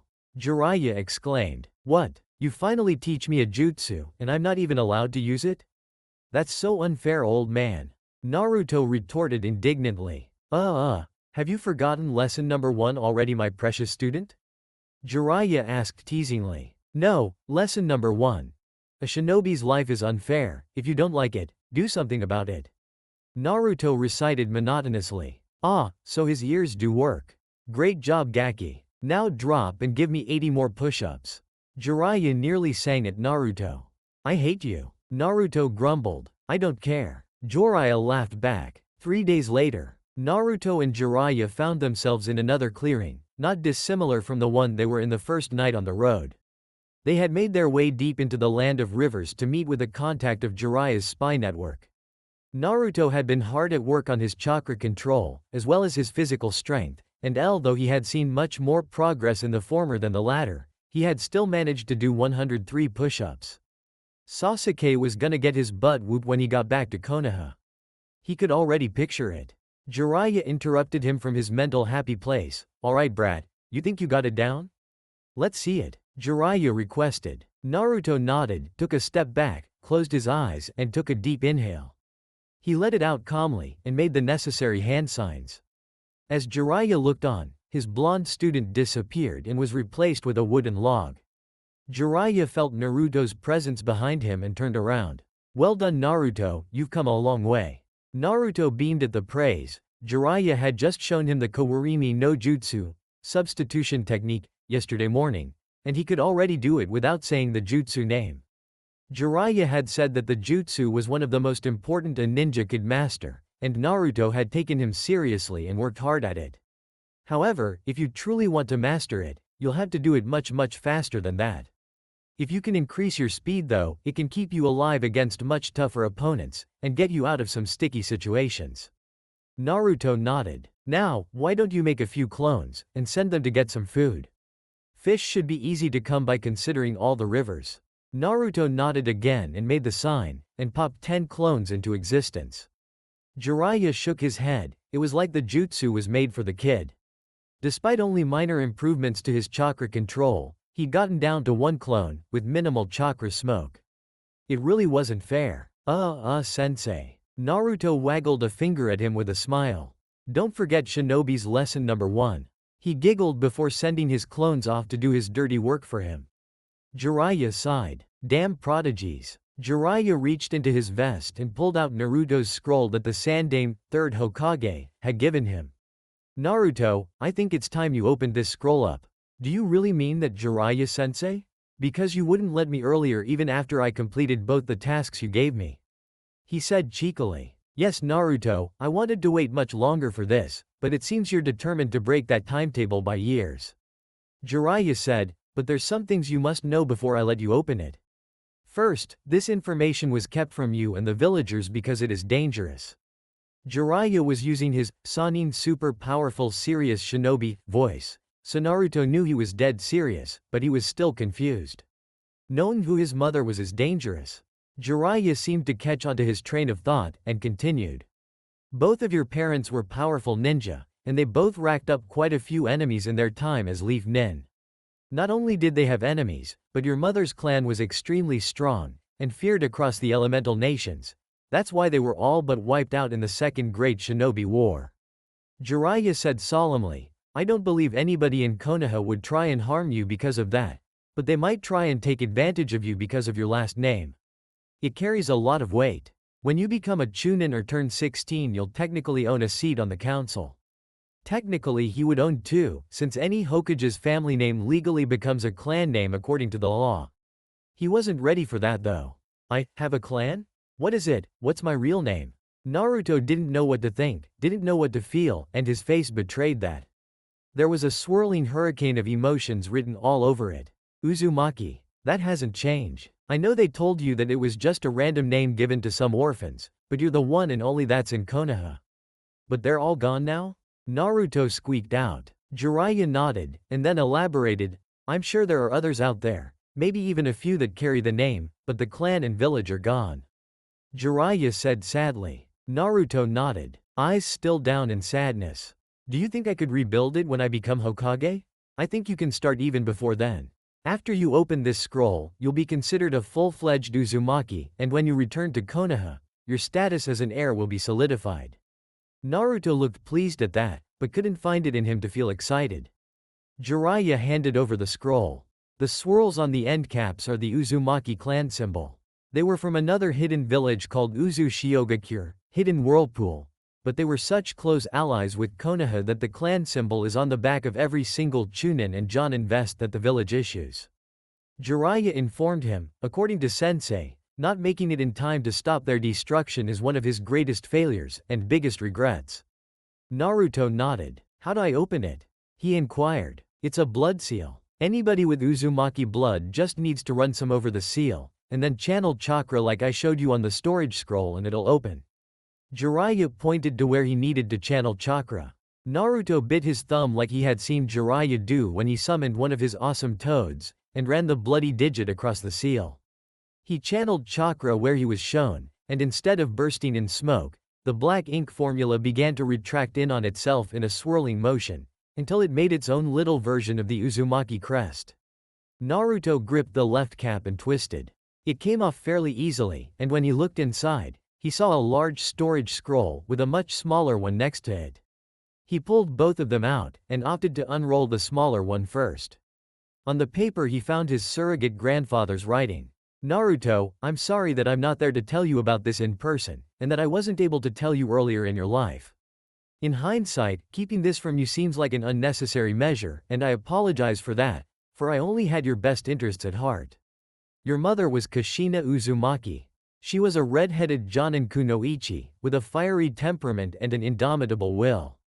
She was determined beyond what seemed possible and stubborn as an ox. She was also one of the kindest women I had the pleasure of knowing. Though you don't have her hair or her eyes, you seem to carry on that Uzumaki stubbornness that she was so well known for. Her nickname was the Red Hot Habanero, and she lived up to it every single day of her life. She was vicious yet graceful, stubborn yet loyal, terrifying yet beautiful. She was your mother, and she loved you more than anything in the world. More than life itself. I cannot go into detail about the situation, but the night the Kyuubi attacked, she saved you from its wrath. She loved you so much that she sacrificed her life so that you could live yours. You may have felt lonely all these years in the village by yourself, but just know, you've never truly been alone, because she's a part of you, and always will be. I have included a picture of her in the small seal at the bottom of this scroll, as well as her necklace that she wore every day, on or off duty. Though the pendant that was on it broke, it is a piece of her that you can wear to remind you of where you come from. Perhaps we can find you a pendant that reminds of your future to go with it. Inside the larger sealing scroll is every piece of Uzumaki history, artifacts, techniques, pictures, and anything else I could find within Konoha, as well as locations that you could potentially find more, though I wish that you let Jiraiya dictate when you go to those locations so that you are safe. I do hope you can forgive me for holding out on telling you this and giving you your inheritance for this long. I see you as my first grandson Naruto, and just like your mother, I love you very much. Sincerely, the Sandaime Hokage, or Gigi, as you call me. Naruto was pouring tears before he even came close to finishing the note. He had a mother. She sounded so badass and amazing, and it made him so sad that he couldn't meet her, wouldn't ever get the chance to meet her until he too passed. But she had loved him so much that she had died for him. He couldn't believe it, but he was sobbing about it. He wished he knew how to set up those privacy seals so that Jiraiya wouldn't see him like this. It was embarrassing. Jiraiya laid a hand on his shoulder. It's okay to cry, kid. Remember the very first thing I taught you. It's okay to cry if you're happy. Shinobi lesson number 0. Naruto nodded, but didn't stop sobbing. Your mom was truly one of a kind, just like you. You remind me of her every day, and she would be so proud of you. It would be unbearable to be around. She would tell everyone in a 10-mile radius about how great you are, and she'd beat anybody who disagreed into the ground. Naruto laughed at this, but it came out as an awkward sob with a lot of snot thrown in. I'll go check how the clones are doing with food and give you some space. I won't be far, holler if you need me. You remember which part of the storage seal to open it? Naruto nodded, getting his sobs under control a little bit.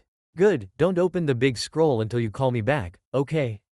Jiraiya got another nod, so he shunshined, body flickered, out of the clearing in the directions that Naruto's clones had gone. Naruto looked at the seal at the bottom of the page, and channeled chakra where he was supposed to. He was ready to see his mother. With a poof larger than the scroll itself, Naruto unsealed the picture of his mom and her necklace. His breath was taken away. She was beautiful in every meaning of the word.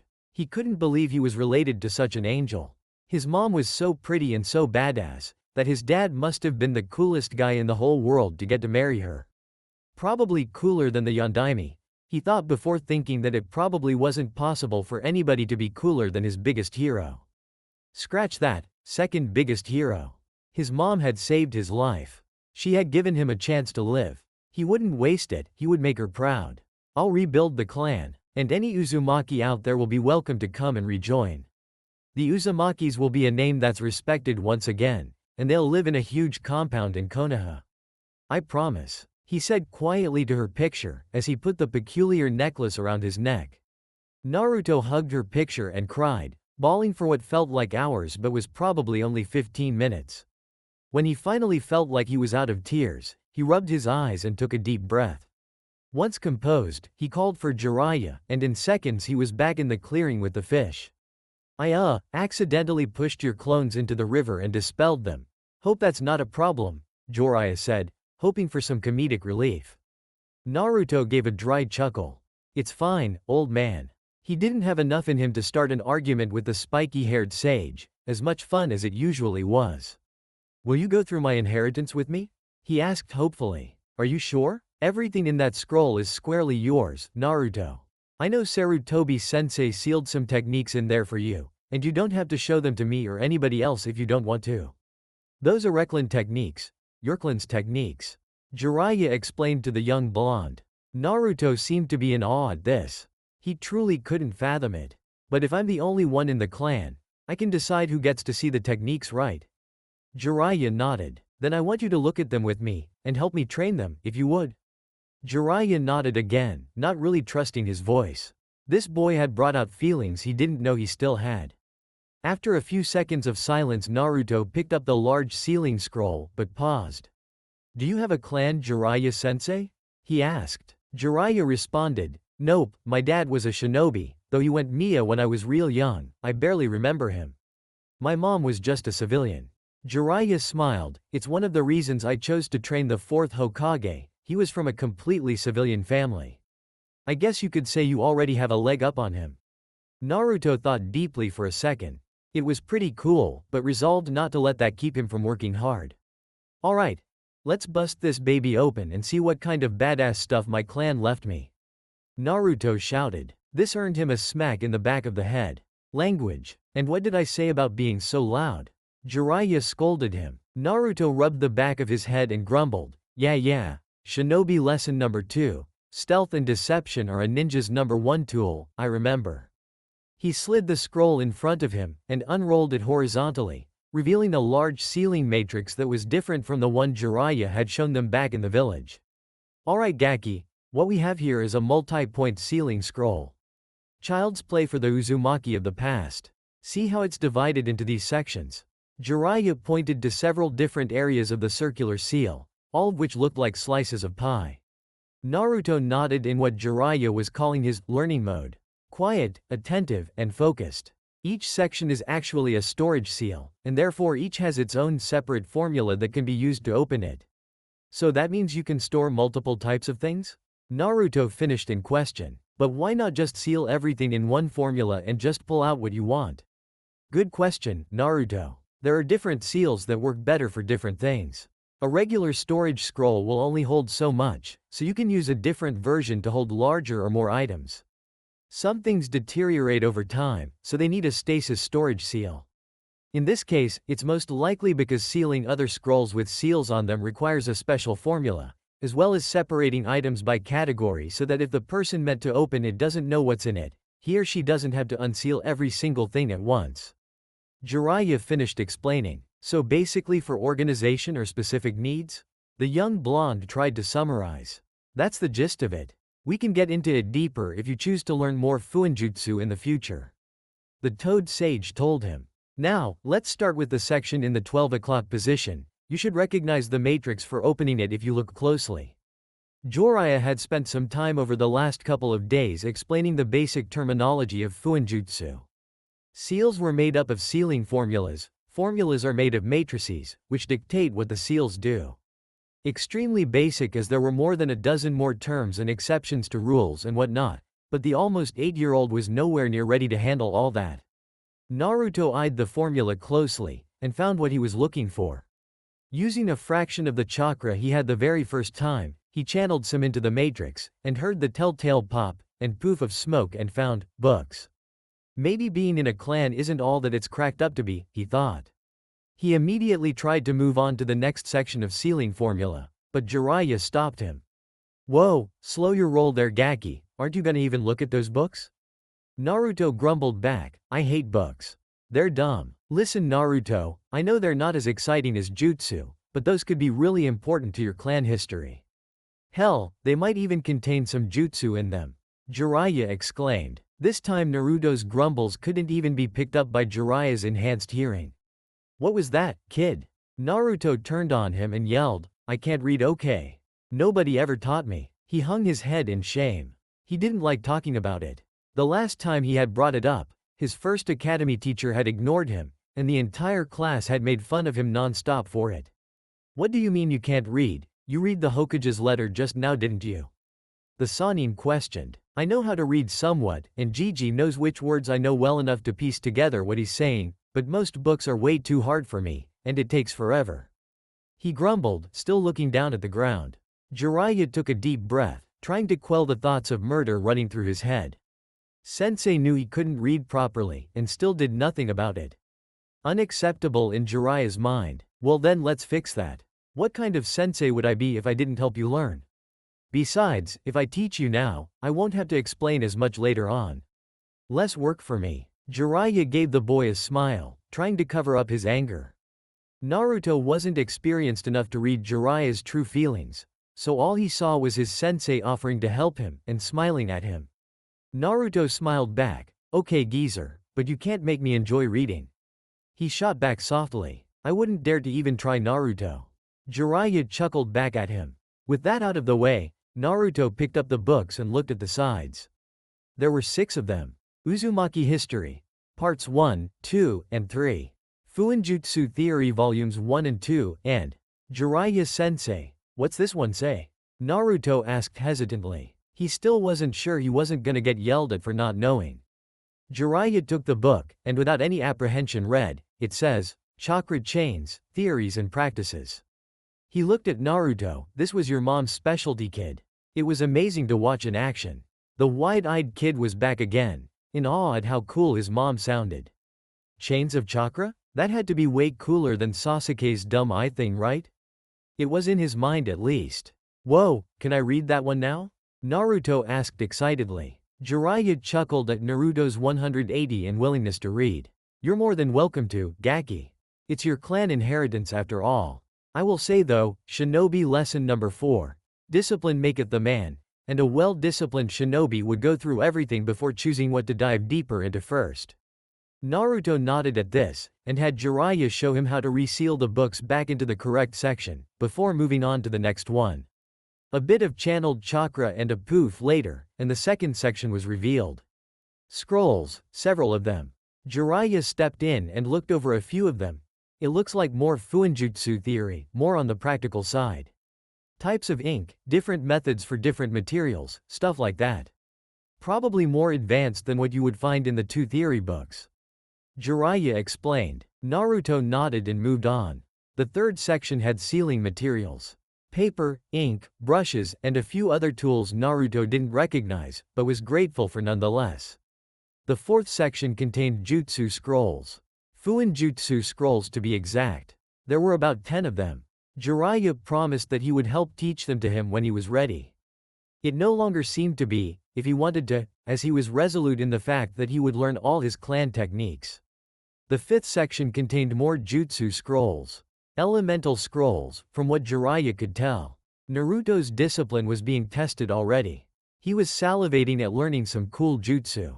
Jiraiya explained to him that they would mostly be Suiten, water release, or Futon, wind release, techniques, as those were what Uzushiogakure was known for, compared to Konohagakure being known for their Kaiten, fire release, techniques. Naruto nodded, and begrudgingly sealed the scrolls away. The sixth section contained weapons, and Naruto was glad he didn't get held up on the jutsu. There were several different items. The first one he picked up was a wound-up chain, with what looked like a spear point on the end of it. It was really heavy, and really long. 30 meters if he had to guess, and he wasn't sure how he'd ever be able to use such a weapon. Next he picked up an axe, which he had never seen a shinobi use, but this one wasn't that big, and he supposed it could be used somewhat like a sword, though it was also really heavy. He picked up a katana next, though this one looked a little beat up.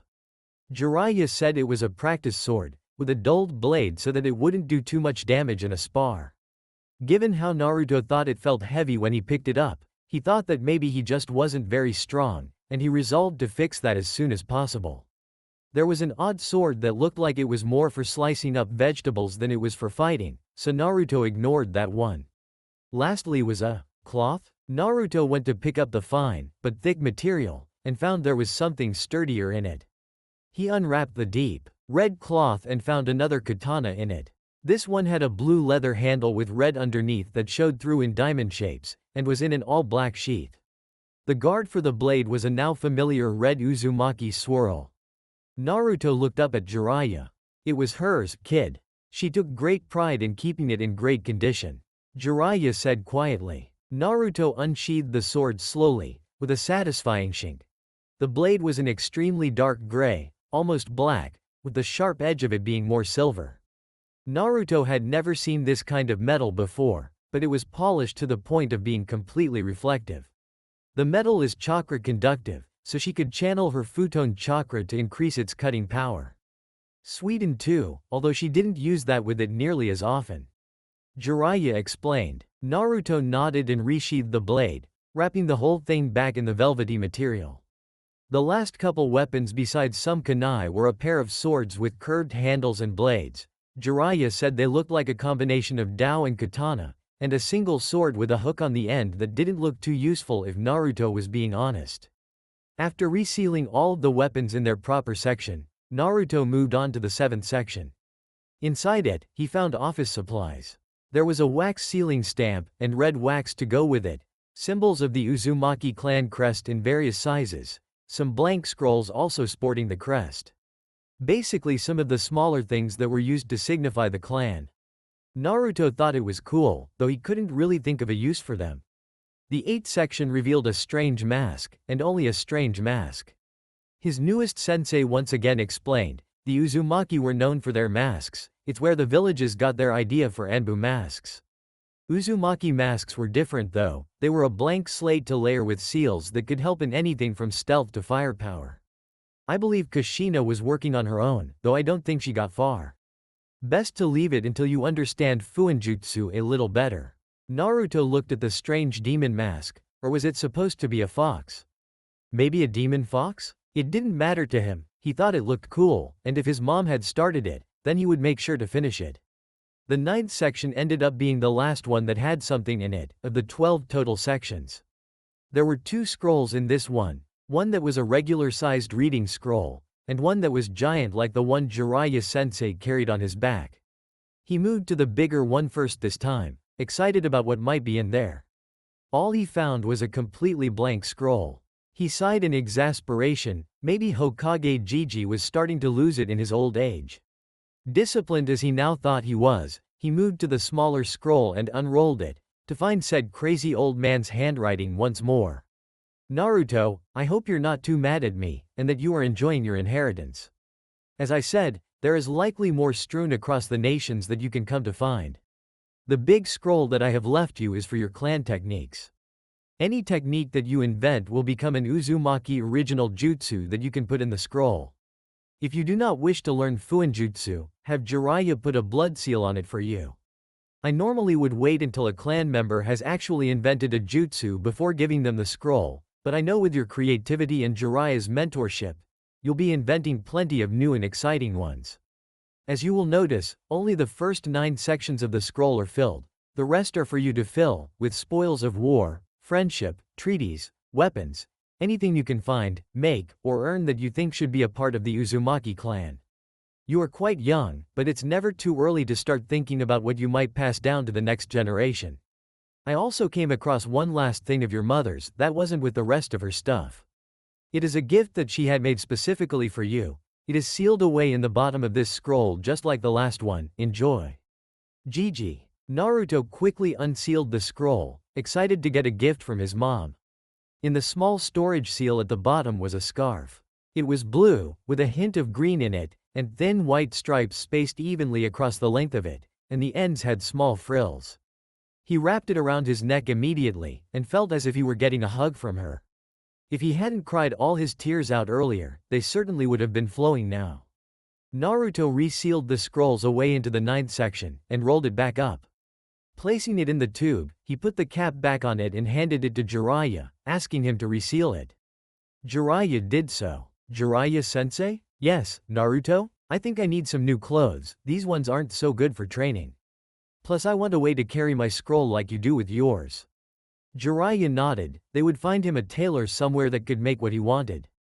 You got it, kiddo. He rubbed the top of Naruto's head, and the boy smiled up at him. Chapter 5. The Uchiha Massacre. A large man walked into the shop, followed by a much smaller blonde child. The larger of the two was obviously a shinobi given the head protector, although the tailor had never heard of an oil village. We need some new rags for my companion here. The white-haired man gestured to the small child, whose nose was buried in a book. The boy was wearing what appeared to be very dirty blue sweatpants, with a green long-sleeve shirt that had a white shirt over the top of it. As the tailor took in the boy, subconsciously measuring him with his eyes, the young blonde's face twisted in confusion, and perhaps frustration, and tugged on his large companion's sleeve. When he had the shinobi's attention, he pointed to a word in the book and quirked his head. Indomitable. Do you know what that means? The boy quirked his head the other way, apparently in thought, and after a few seconds of pondering, nodded his head with a small smile. So what were we thinking? Training gear perhaps? The tailor guessed based off of the boy's appearance and apparent shinobi father. What do you think, Naruto?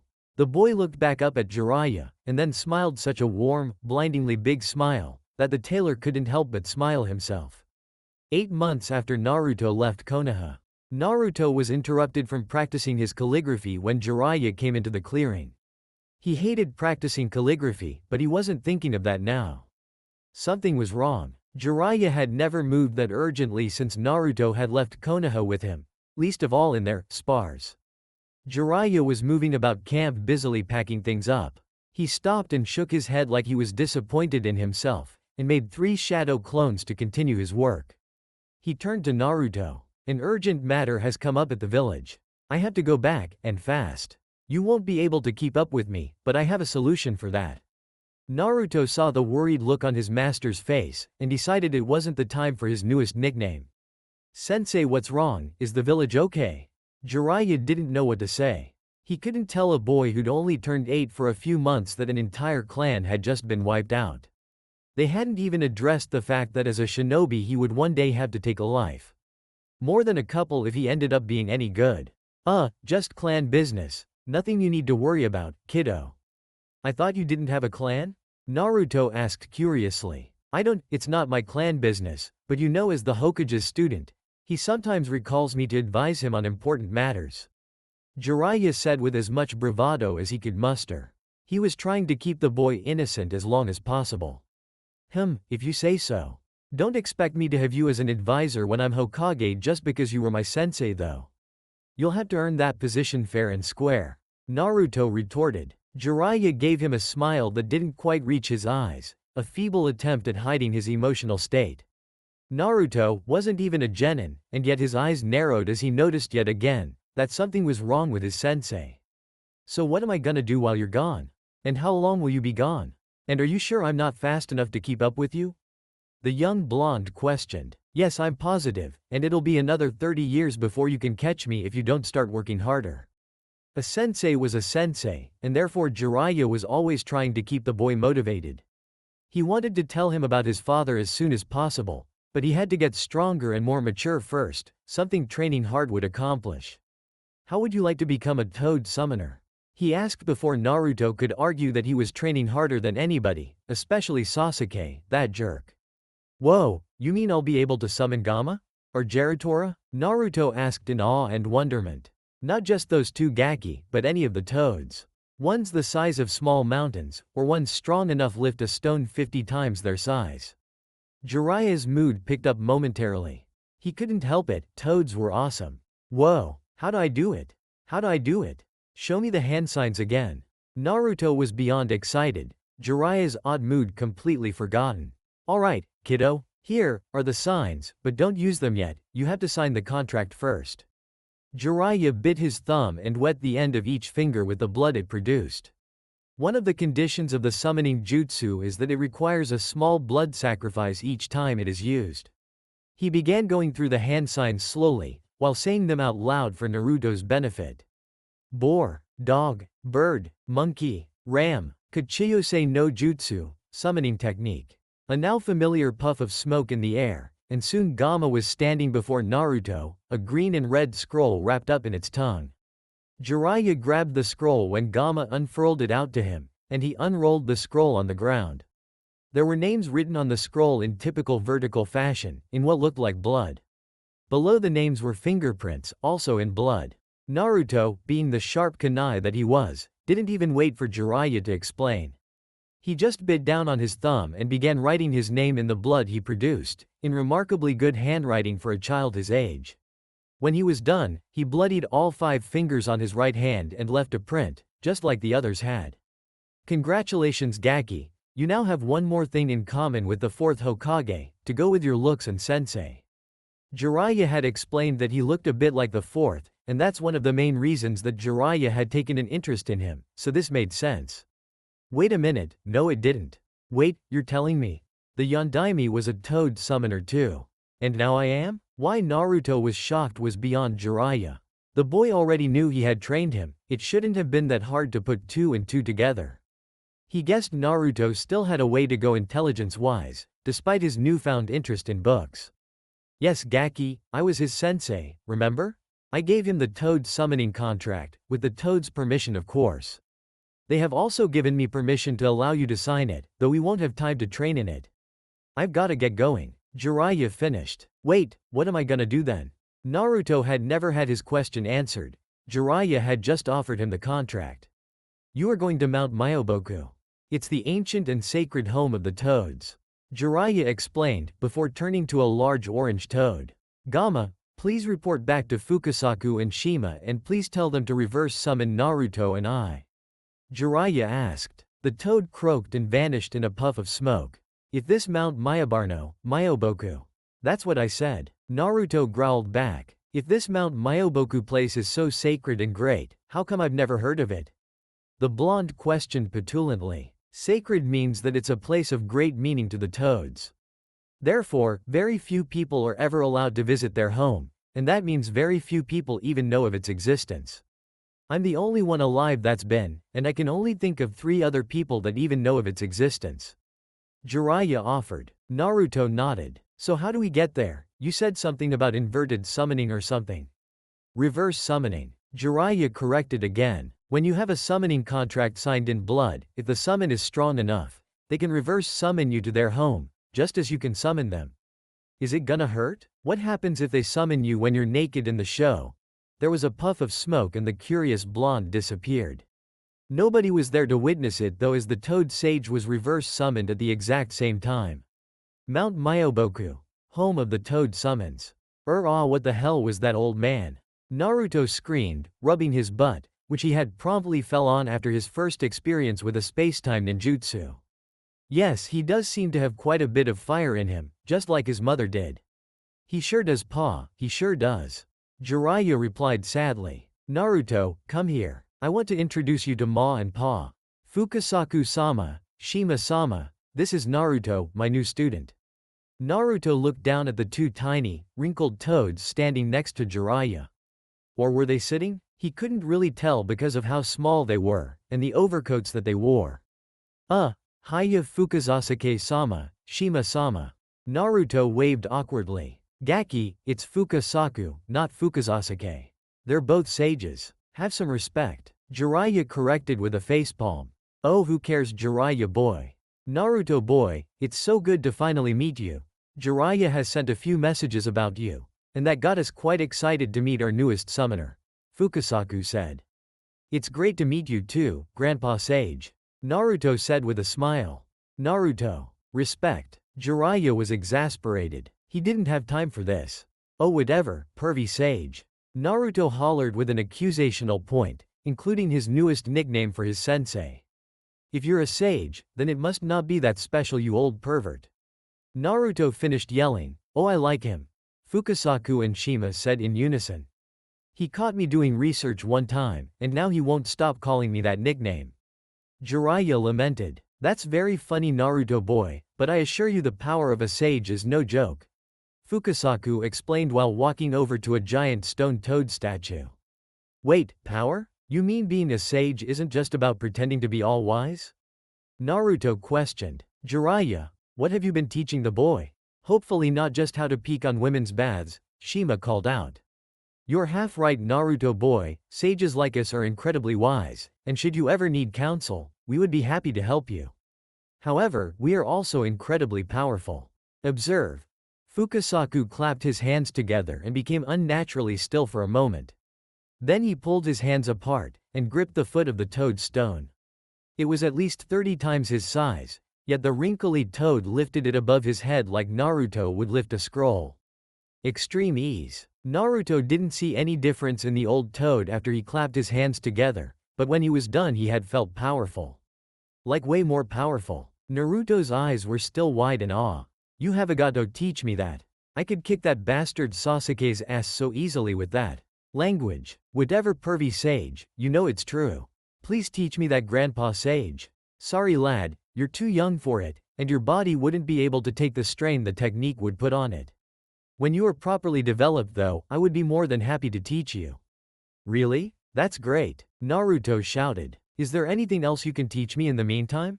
Before either of the elder toads could answer that, Jiraiya cut in. Naruto, focus up real quick. And just like that, Naruto's blue eyes were locked onto his in complete focus. Jiraiya was no longer taken aback by the intensity of his student, but sometimes he forgot just how intensely focused he could get when need be. I have to go deal with the village emergency. I'll probably be gone around a month. Ma and Pa will take care of you in the meantime, and I'm sure they'll help you continue your training if you're respectful of them and their home. The two elder toads nodded at this. There was a flash of something in the boy's eyes. Something sad. It happened so quick, Jiraiya wasn't even 100% sure he actually saw it before they returned back to their normal glow. Alright pervy sage. I bet by the time you get back I'll be able to kick your butt too. Naruto shouted. Jiraiya gave Naruto one final genuine smile before shining, body flickering, away. So Naruto, you seem to get along well with Jiraiya if your getup is any indication, Shima said. Naruto looked down at his outfit. The nice tailor in River Country had gladly made him a copy of Jiraiya's gear with some small exceptions. He wore the green robbed jacket and green shinobi pants that were loose and tied up just below the knee just like him, as well as the mesh armor underneath, and the green guards for the back of his hands. Instead of a red kabuki jacket with yellow circles on the shoulders, Naruto wore a blue one with red Uzumaki clan crests sewed on in place of the circles. He also wore blue wooden geta on his feet instead of red like Jiraiya's, though he still had a little bit of trouble moving in them, and struggled to waterwalk with them on. Rounding out the outfit was a large blue and red scroll strapped to his back just like Jiraiya's, though Naruto's was red with blue ends, and extra seals running across the middle, courtesy of Jiraiya. The boy had even taken to putting small red streaks running from his eyes, though his were much shorter than Jiraiya's, barely making it onto his cheek. In addition to all this, the young blonde was growing out his hair to be like Jiraiya's. It was longer than it had ever been, and he had taken to tying shinobi cloth around his forehead to keep it out of his eyes. It wasn't long enough for a ponytail like Jiraiya's, but he was determined to get it there. Naruto smiled at two toad elders. I sure do, even if he is a pervert and super stubborn. I still need a headband like his so I can match him completely though. Naruto's face dropped for a second at this. You know Naruto boy, we toads are the ones who gave that to Jiraiya boy. The kanji on the front means oil, and is the symbol of our clan. Fukasaku informed him kindly, and being that you are our newest summoner, I'd say you deserve the opportunity to earn one yourself, don't ya think? Naruto nodded his head vigorously. He really wanted that headband. What do I gotta go, Grandpa Sage? Walk on water? Beat you in a fight? Naruto thought for a second about other ways he could earn the headband before speaking excitedly. I can make a bunch of clones and do the dishes. Jiraiya has me do that all the time before he teaches me something. Naruto rushed out. Actually, that does sound kind of nice, it's AD. Fukasaku was interrupted by a smack on the back of his head, courtesy of his wife. She was not letting him shirk dishes duty again. Ah, that's right, the oath. In order to become a true summoner, you must take an oath never to put the Toad clan in harm's way if possible, and treat all summons as equals. In order to earn the headband, you must take the oath, and learn every Toad's name in the clan. Fukasaku explained after his wife's beaten. After his wife's loving correction. I'm not great with names, but oaths I can do. Naruto stopped short. What's an oath? Naruto asked timidly. Why, an oath is just a promise, but more serious. There are consequences if you don't take the oath seriously, or if you break it. Do you think you can take this seriously, Naruto boy? Fukasaku explained and then asked. Of course I can. I'm Naruto Uzumaki, future Hokage of the village hidden in the leaves, and I never break a promise, ya know. Naruto shouted at the top of his 8-year-old lungs. Oh ho, well Naruto, recite this oath. I, Naruto Uzumaki, summoner of the great Toad clan, swear to never do harm to a toad, or put them in unnecessary danger without their permission. I also swear to come to the Toad clans or any member's aid whenever the need should arise. Naruto nodded, the determination that Jiraiya wrote about shining in his eyes for the elder toads to see. I, Naruto Uzumaki, summoner of the great Toad clan, swear to never do harm to a toad, or put them in unnecessary danger without their permission. I also swear to come to the Toad clans or any member's aid whenever the need should arise and to become the greatest toad summoner to ever live. And I swear it on my title of future Hokage. There was a fire lit inside the boy, and though it wasn't tangible, Fukasaku and Shima could feel it. Every toad in on the mountain could probably feel it radiating off of him. The two elders believed the boy, and believed that he might just be the child of prophecy. Alright Naruto boy, very well said, now let's go get you some food, and introduce you to all of our kin, Shima said. Naruto seemed excited at the prospect of food, though he didn't know that it would consist mostly of bugs. He was more excited to get to know the names of all the toads and get that sweet horned headband pervy sage had on though. Jiraiya walked up to the Hokage tower under the cover of night. He had never, in all his years as a shinobi of the Great Leaf, entered through the front door of this building. Not even when he was a genin getting his first D-rank missions. Sarutobi had already been the Hokage at the time, so he would always try and sneak through the window to surprise his sensei, and his sensei would always acknowledge his presence without even turning to look. Considering what had happened though, Jiraiya thought it best not to test any of the ANBU's frayed nerves. After all, it had been one of them that had done the deed. No, he'd better walk through the front door tonight, and slowly at that. So that is what Jiraiya did, acknowledging the ANBU sentries that were out in the open, and ignoring the ones that were hidden. Up to the top of the building he went, never being stopped by anybody, as access to the tower was restricted right now, and everybody in their knew Jiraiya had been summoned by his sensei. He came to the double doors of the Hokage's office, took a deep breath, and pushed his way in. Jiraiya, sit. Jiraiya remained standing. Did he really kill every last one of them? Even his family? While the Uchiha clan were technically all related at least distantly, Sarutobi knew what he meant. No, not all of them. He left his little brother, Sasuke. Jiraiya just looked at his sensei blankly. Not even 2 great shinobi wars and decades out in the field both in combat missions, and as a spy, could prepare him for this. How was he going to explain to Naruto that the boy he always mentioned as a rival and somebody he wanted to beat, would never be the same? Then again, Sasuke was currently experiencing what Naruto had for the first 7 years of his life. Loneliness. All alone, at the ripe old age of 8. Even Tsunade had made it to 27 before she lost everybody that she had loved. The boy was gonna be messed up if somebody didn't help him. How is the boy doing? Jiraiya asked softly. Sarutobi was surprised by this. The village was in great danger. So soon after the Third Great Shinobi War they experienced the Kyuubi attack, and loss of their greatest hero. Now, so soon after that hit to their morale and numbers, they lost an entire clan, possibly their most powerful clan. The village was reeling, and Iwa, Stone Village, and Kumo, Cloud Village, would be looking to take advantage of it. Not to mention that their treaty with Suna, Sand Village, was shaky on the best of days. Sure, they had avoided a potential civil war as the Uchiha died with its members, but that didn't mean they weren't greatly weakened. Yet, here was Jiraiya, his last true confidant, and perhaps most trusted advisor, worried about a boy who wasn't strong enough to take on a genin yet. But, Jiraiya had spent the last 8 months in Naruto's presence, day after day.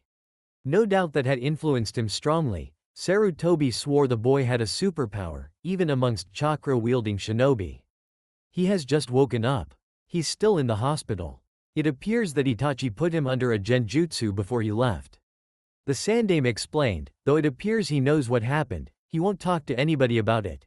And I'm hesitant to call Inoichi in for a mind walk, as fragile as the boy's mental state is at the moment. Jiraiya growled at this, and the fatherly instinct that he would deny he had kicked in. Did it have to be this way? He spat out. Sarutobi took a second, considering what he would say next. It appears they were going to use Naruto for their plan, or rather, the Kyuubi within him. Sarutobi treaded carefully. We don't know what they would have done if they couldn't find him. I'd taken to sending a Hengid, transformed, clone in the form of Naruto out now and then so nobody would suspect he was out of the village. The Hokage's voice started to break. The looks my clone got. The treatment it received in place of Naruto. He shook his head. The wise Hokage had no words for it. Jiraiya considered this. He knew his sensei felt bad about Naruto's treatment, about his isolation. It couldn't happen again. Anybody other than Naruto, with his indomitable will, would have folded in a few months at best. It couldn't happen again. Somebody needs to take care of the boy. We cannot let him live in isolation. Jiraiya spoke so quietly even an elite Jonin likely wouldn't have been able to hear him. Sarutobi did. Who? Jiraiya was silent. When Hiruzen looked up, he found his student's eyes staring into his intensely. And then the question was asked. The question Jiraiya dreaded, but brought onto himself. The question he wanted asked, and so desperately didn't. Hey, are you volunteering, Jiraiya? The Hokage stuttered out. Jiraiya didn't answer for a while. A long while. Only for a short while. I can't take care of them both forever. I can take him long enough for the village to get over the massacre, at least a little bit, so that he won't be such an outlier. Then he can come back, and someone else can take care of him. A few months tops. It'll be good for Naruto. Jiraiya was already regretting the words. He could barely take care of Naruto. The boy hadn't brushed his teeth for the first 2 weeks because Jiraiya hadn't told him to, and he forgot that young boys needed to be reminded. But he couldn't let it happen again. Not like it did to Naruto. He knew it would be the polar opposite. Naruto was hated for what he carried. Sasuke would be loved for the potential that he carried, or more likely, the potential that his eyes carried. They would both be ostracized for the power they carried within, and he could stop it, at least the worst of it. If he took on Sasuke for a little while, he wouldn't hear the whispers about the massacre every day for the next few months while it was still the talk of the village. He wouldn't be bombarded with questions and looks as he walked down the street. He wouldn't be treated differently just because something a family member of his did that affected him. Maybe Naruto would be good for the boy. Lord knows Sasuke will be good for Naruto.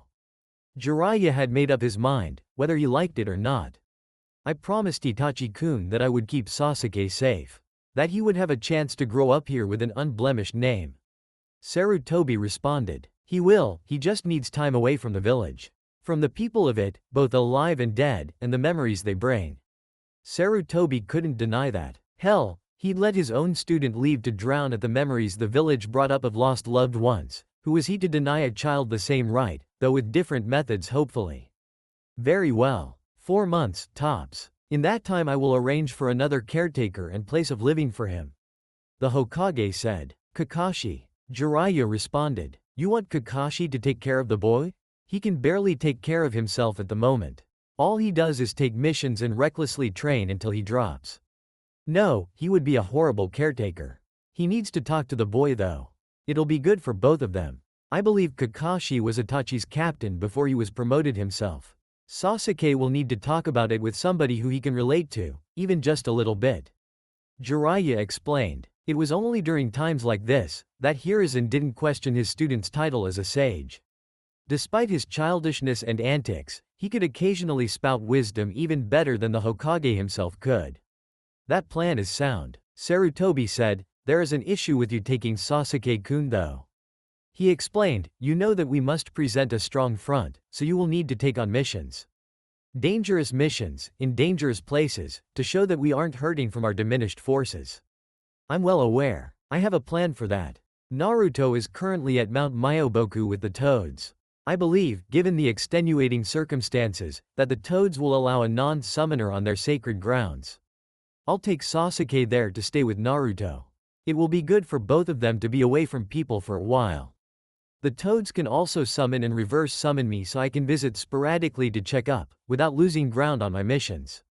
Sarutobi nodded at this. It was a good plan, keeping Sasuke away from the rumors and gossip, however short it might be. Alright Jiraiya, I will put my faith in you, seeing as I have already failed this village more times than I can count. Take the boy, help him as best you can, and then return for your missions. Sarutobi said, "It has already been a week since the massacre. I expect that in another week most other villages will know, so I expect you back and out on a mission before then." The Hokage finished. Jiraiya nodded, and then moved to leave through the window. Nobody would feel threatened by somebody leaving the Hokage tower after all. He opened the window, but before he could leap out of it, Hiruzen stopped him. "Jiraiya, thank you. I know you have no wish to take my place, but you are doing a great job making decisions, hard decisions, selfless decisions, that only help others from Konoha, and not yourself. The way I see it, you are our shadow Hokage. I rule in the light for all to see within the village, but ever since Minato died, you have taken care of the things that aren't seen by the villagers. Do the things that must be done to help in the long run, even if you're the only person who can truly see that at the time. Thank you for your service," the sensei of the Sannin said. Jiraiya didn't turn around, and he didn't need to. Sensei knew him better than anybody else at this point. He nodded ever so slightly, and then took off again. Sasuke didn't know where they were exactly. Jiraiya-sama had said that he was taking him somewhere safe to be with a friend. When he arrived at the colorful mountainside village, he didn't see any friends, just the annoying blonde dead last that had left his academy class a while ago. "Pervy sage, what's he doing here?" Naruto's tone was accusational. The old man knew he didn't like Sasuke, that he was his rival. "You didn't let him sign the summoning contract, did you? No way I'm sharing with that bastard," Naruto shouted. Jiraiya sighed. It seemed one whole day with the toads wasn't enough to teach him some respect.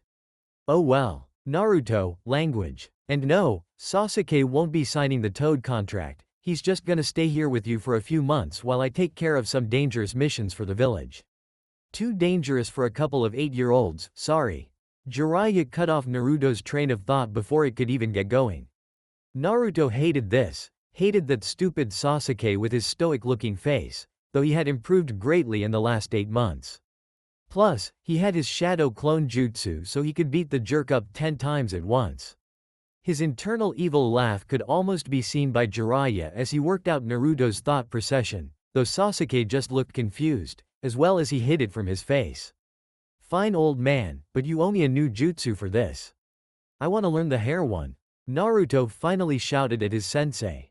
"Very well Naruto, I'll teach you the hair one when I come back for good in a few months.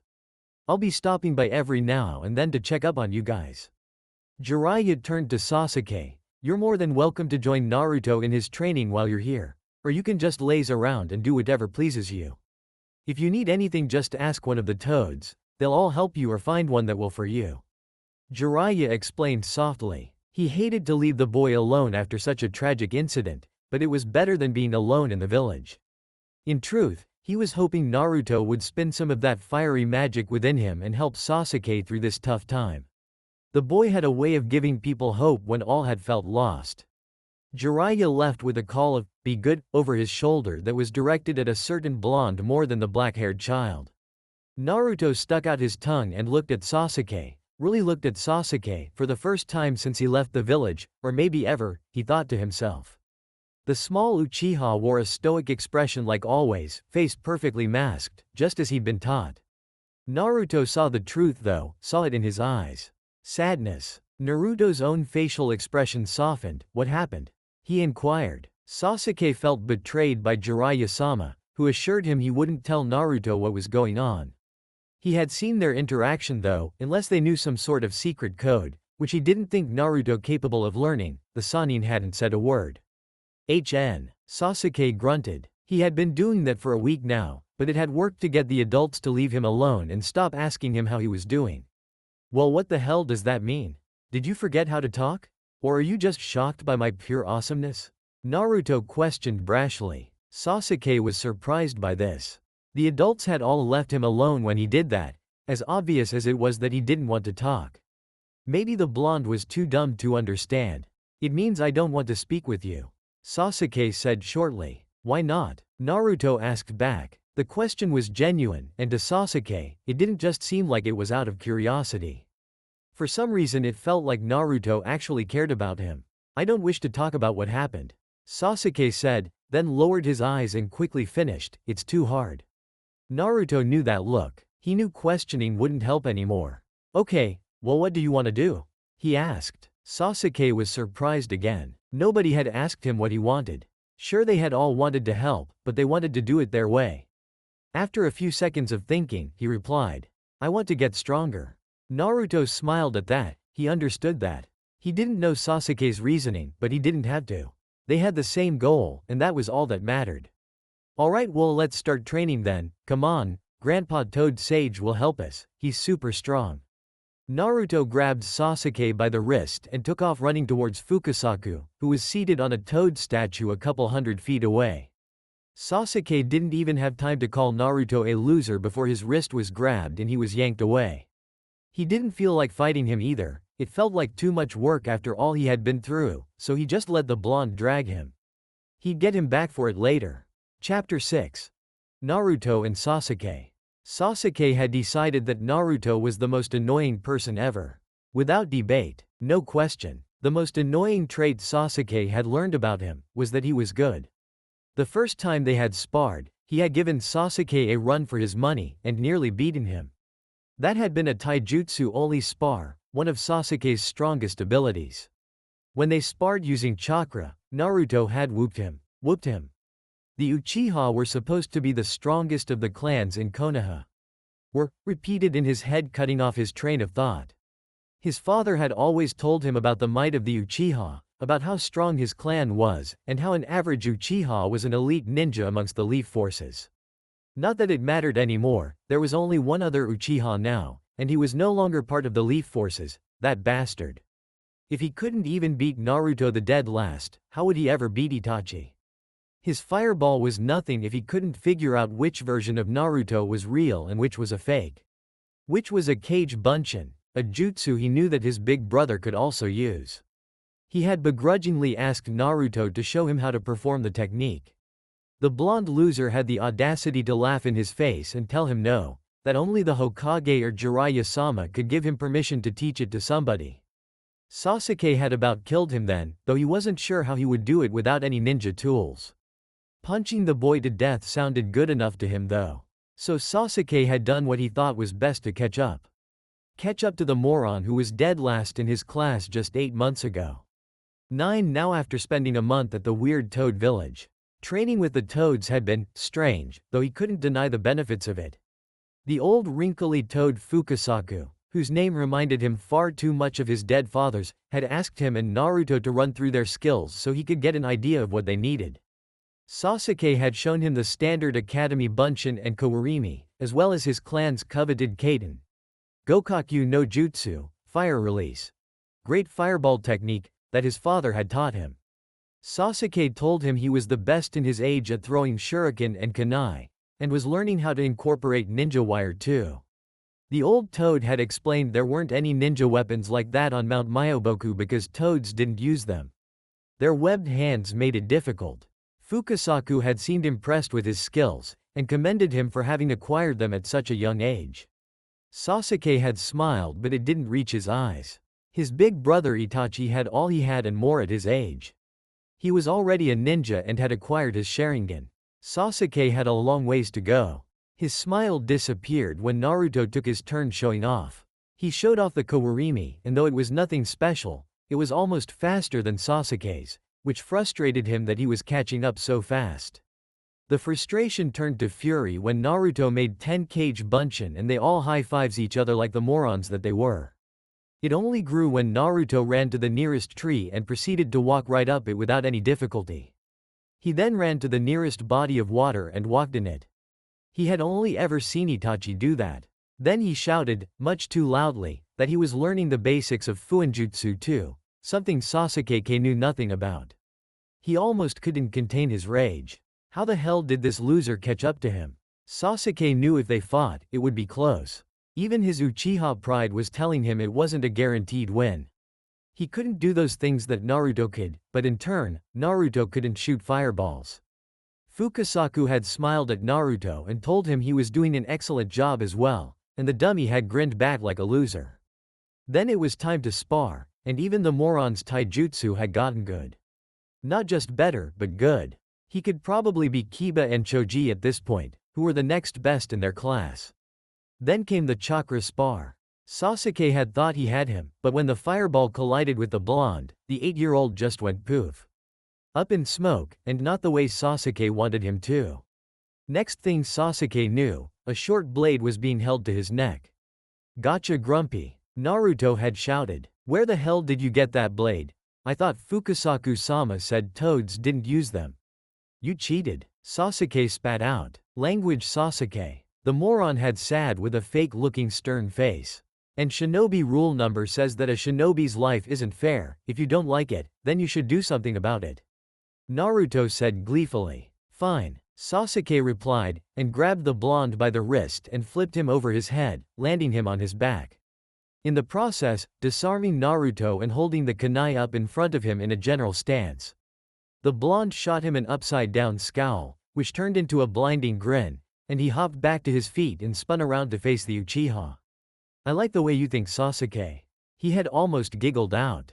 Putting his left hand to the side of the ugly scroll he carried on his back, Sasuke saw Naruto make a puff of smoke, and suddenly he also had a kunai in his hand. Round 2 starts right. Naruto made a feint to his right and then came back to the left with a slash of his kunai. Sasuke blocked Naruto's strike with his own kunai, and the two held the stalemate. "Now," Naruto shouted, and promptly disappeared in a puff of smoke. Sasuke was shocked. It had been a clone the whole time? But the kunai in his hand was still there, so that was real. He heard laughter coming from behind him to the left. He whirled around to find Naruto on the ground holding his side, laughing hysterically. "You should have seen the look on your face, ha ha ha ha. You were like," Naruto made an exaggerated surprised face, holding his hands to his cheeks, mouth and eyes wide open. "Ha ha ha ha, the great Uchiha looking like a fool." Naruto continued laughing. Sasuke was almost more surprised at Naruto's reaction. They were in the middle of a spar and he was on the ground laughing? This one was probably a clone too, he had decided. "How could you tell what my face looked like if you were behind me, you idiot?" He spat out, throwing the kunai at the clone. The kunai struck the bunshin in the shoulder, and the clone yelled, "Ow, you bastard, that hurt." Naruto screeched. "Huh, guess it wasn't a clone then. Tough luck for the loser. Good thing it was a blunted kunai and hadn't actually cut him at all. I'll get you back for that." Naruto yelled and then paused. "You make a good point though, I couldn't actually see your face. I just know it looked stupid, ya know," Naruto said in a completely normal, for him, tone of voice. Sasuke was surprised yet again, this time by the 180 in his attitude, but wouldn't let him win. "And how could you possibly know that it looked stupid?" Sasuke asked monotonously, and immediately regretted it when he saw the grin break out on Naruto's face. "Because it always does, ha ha ha," Naruto hollered back. Sasuke had had enough. He did what any sane person would do when facing a crazy person. He charged. The two had fought until they dropped, Sasuke winning more than losing since he had a blade to work with. He just felt better fighting with one his hand, more confident than without. That had been the first day. It was now day 30. Naruto had been shocked when he had beat Sasuke on the first day, and kept up with him in most aspects throughout their training, though the bastard could still spit fire and he was definitely jealous of that, and definitely not going to tell him. Still, training with Fukasaku was really fun, and most of the time Sasuke wasn't so bad, though he was grumpy all the time, kinda like that giant fox he had met when he was back in the village. They both had gotten faster, stronger, and better at chakra control in their month with the toads. Naruto had also been learning the Gamayuden, toad oil bullet, which was totally awesome. And he was getting to meet all the cool toads who were all also totally awesome. His favorite part though had been when Sasuke had thrown up after eating Shima-sama's cooking. Then he had to fake that he just wasn't feeling well so that she wouldn't whack him on the head the way she did with Fukasaku. Speaking of the old toad, he spoke up to the two boys, who were sitting in front of him in a large clearing away from the village. "Today we will learning about combination techniques, boys. Do either of you know what that means?" he questioned. The raven-haired boy didn't respond, but the blonde did, very enthusiastically. "Ooh, Pervy Sage says that that's what Old Man Third is best known for, right?" he asked eagerly. The blonde either knew or was able to do many things that he hadn't expected and even he himself couldn't do, but he had started to adjust to the unpredictability that was Naruto, and no longer got upset about it. After all, he was still winning more spars than he lost, and while he wasn't gaining ground in their training, he wasn't losing it either. He also knew he was getting stronger than he would be in the academy right now. It had to move too slow so that the lesser students could keep up. Very good, Naruto boy, but do you know what it means? The boy shook his head, still enthusiastically, which would be weird for anybody but Naruto. Combination techniques are when a ninja or ninjas use multiple techniques that together make a much stronger technique than the two or more would separately. The sage explained. The most well-known one would be using a wind jutsu with a fire jutsu. The wind powers the fire to not only move faster, but to gain size and burn hotter. There are plenty of other techniques that can be combined, but today, we're going to focus on one that you two can do together. The toad finished. Naruto loved the idea of that. Sasuke hated it. He didn't need the blonde to make him stronger, he would get plenty strong on his own. Now I'll demonstrate it first since it's complicated, but you will be combining Naruto's Kamayuden, Toad Oil Bullet, with Sasuke's Gokaku no Jutsu, Great Fireball technique, which will create a bigger and stronger fire, but instead of being faster, it will spread more, like water, or like the plain Gamayuden would. He explained. Sasuke, would you shoot a fireball out into the field? Once you start I will shoot the Gamayuden. Normally it's the other way around, but the difficult part about combination jutsu is that in order for them to be most effective and safe, the chakra in each jutsu must be matched nearly exactly, Fukasaku said. Sasuke nodded and rained through his hand seals ending on tiger, and after building the necessary pressure and heat up, shot a large fireball out over the field. Immediately, Fukasaku ran through his own hand seals and shot a high-powered stream of toad oil at the fireball. The two collided and sent a wave of heat that was almost like an explosion, and both of the 8-year-olds had to shield their faces. When the heat died down after a few seconds, they lowered their arms. The whole field was on fire. The whole thing. Sasuke was sure that the fireball alone wouldn't have lit more than a tenth of it on fire. The wrinkly toad had made his Techniquest 10 times more powerful? This didn't seem right, and he voiced as such. Well, it isn't technically 10 times more powerful, but it burned hotter and covered roughly 10 times more area than just your fireball would have. If it were a wind technique I had used, it would have been much hotter and more powerful, but it wouldn't have covered as much area as a liquid like toad oil does. Fukasaku explained after dousing the field in a sweetened, water release jutsu. That was crazy to Sasuke. How did that even work? He didn't know enough about chakra to understand, but he wanted to. Techniques like that would help him defeat his brother, and that's all that mattered to him now. It had taken 3 days for the Uchiha and Uzumaki to get the combination technique down. 3 days. Most of that time was spent with Naruto trying to perfect the toad oil bullet. In reality, they had only tried the combination 7 times. The first 5 hadn't gone well, mostly Naruto shooting out too much oil, which overwhelmed the flames. Then Sasuke, never one to be outdone, had shot out an even bigger fireball to try and top the blonde, who had successfully lowered the amount of oil, and suddenly there was too much fire, and the oil couldn't properly fuel it. Finally Naruto said he think he knew how much to use, and told Sasuke to use a normal-sized Gokaku, Great Fireball, and the two synced their chakra near perfectly, lighting the field ablaze. Fukasaku had been a little shocked. It had taken him and Jiraiya 2 months to be able to combine their toad oil and fire technique. Granted, it was a much more devastating scale, but they were both wielding nature energy, which gave them enhanced sensory abilities, which in turn made it easier for them to judge the chakra. The 2 children were special, of that he was certain. Seeing their innate ability at wielding chakra, and fighting in general, Fukasaku decided to train them differently, perhaps in a way that they couldn't receive in the outside world. You want me to do what now? The little blonde questioned stupidly. The next portion of your training will be meditation, so you must sit as still as you can. Try and become one with nature if you will, Fukasaku explained. Grandpa Toad Sage, do you know who you're talking to here? The blonde questioned. The Uchiha snorted at this, in a very un-Uchiha fashion.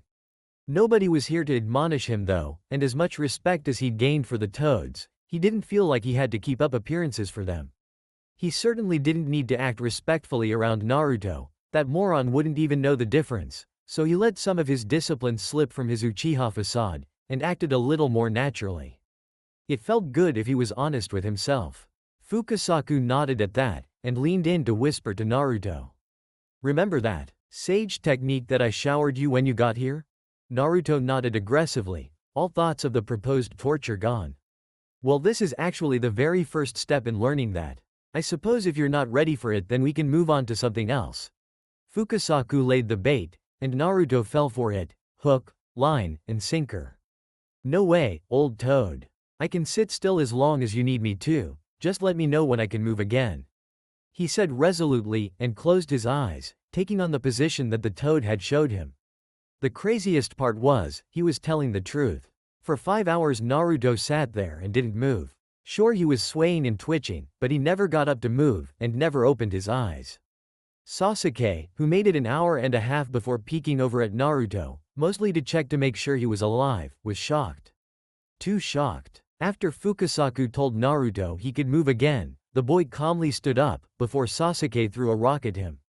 "Ow, you bastard, that hurt!" the blonde screeched. Sasuke's lip curled up slightly, and very smugly if you ask Naruto. "Language, Naruto," he corrected. "And I had to make sure that you weren't a clone or something. I didn't think you could sit still for that long and be that quiet." Naruto nodded like this made sense, then smiled devilishly. "I'll be getting you back for that." Sasuke paled, which Naruto thought meant that he was nearly translucent. Mission accomplished. In truth, Naruto hadn't been quiet the whole time. In fact, he'd been yelling, quite a bit, at a giant grumpy old fox in a sewer, which was also his brain. But was a sewer? He still didn't understand how a whole sewer system fit in his brain, let alone a gigantic fox. "Well, I had some company that helped me pass the time," Naruto said. Then before Sasuke could question what he meant, he added, "Alright, Grandpa Toad Sage, I did all that, so I can burn off some energy with some real training, right?" He shouted, once again back to his normal Naruto self. It was at that moment that Jiraiya made his first appearance in a little over a month. "Oh ho, Naruto, what's rule number 6 again?" Jiraiya asked with a grin. "Pervy sage," Naruto yelled, giving him a flying hug. When he let him go and stepped back and proudly lifted his chin and said, "Shinobi rule number 6. Everything is training." "But how is sitting around doing nothing training?" "You are never doing nothing, Naruto. If you must remain still, then you are training your patience. Meditating like you were is also useful for several other things, including chakra and body awareness, which will help you during fighting." Jiraiya responded, "Well, I don't know about patience. I just did it because Fukasaku Jiji told me it was the first step to being able to lift that stone toad above my head." Naruto explained, "It was actually kind of peaceful until that grumpy old fox started talking to me and calling me weak and stuff." Jiraiya saw Sasuke quirk his head at that, but the Uchiha didn't say anything. "Let's go talk about that then, Naruto. We wouldn't want your meditation to keep being interrupted, would we?" Jiraiya then turned to Sasuke. "I'll be back, Sasuke. Do you mind waiting with Pa? Maybe he can teach you a little more about meditation." Was all Sasuke replied with, though Jiraiya noticed he was eager to learn, and just hiding it well. So, Jiraiya took Naruto over to an empty field and sat him down, and explained to him how the Kyuubi, 9 tails, ended up sealed inside of him.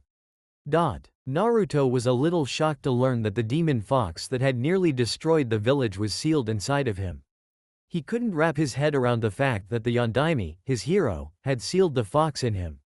He also couldn't wrap his head around having another living thing sealed inside of him. It was weird. The fox, while definitely grumpy, and full of hate too, hadn't seemed all that bad to him. Sure, he called him weak, but that didn't mean much considering the fact that he was the one that was locked up. There was that sadness in him too. The fox would never admit to as much, but Naruto could feel it in him, deep down. Jiraiya could see the emotions on Naruto's face as they came and went. What he didn't see a lot of was anger, which was what he had been expecting. He voiced his thoughts. "How come you don't seem very angry?"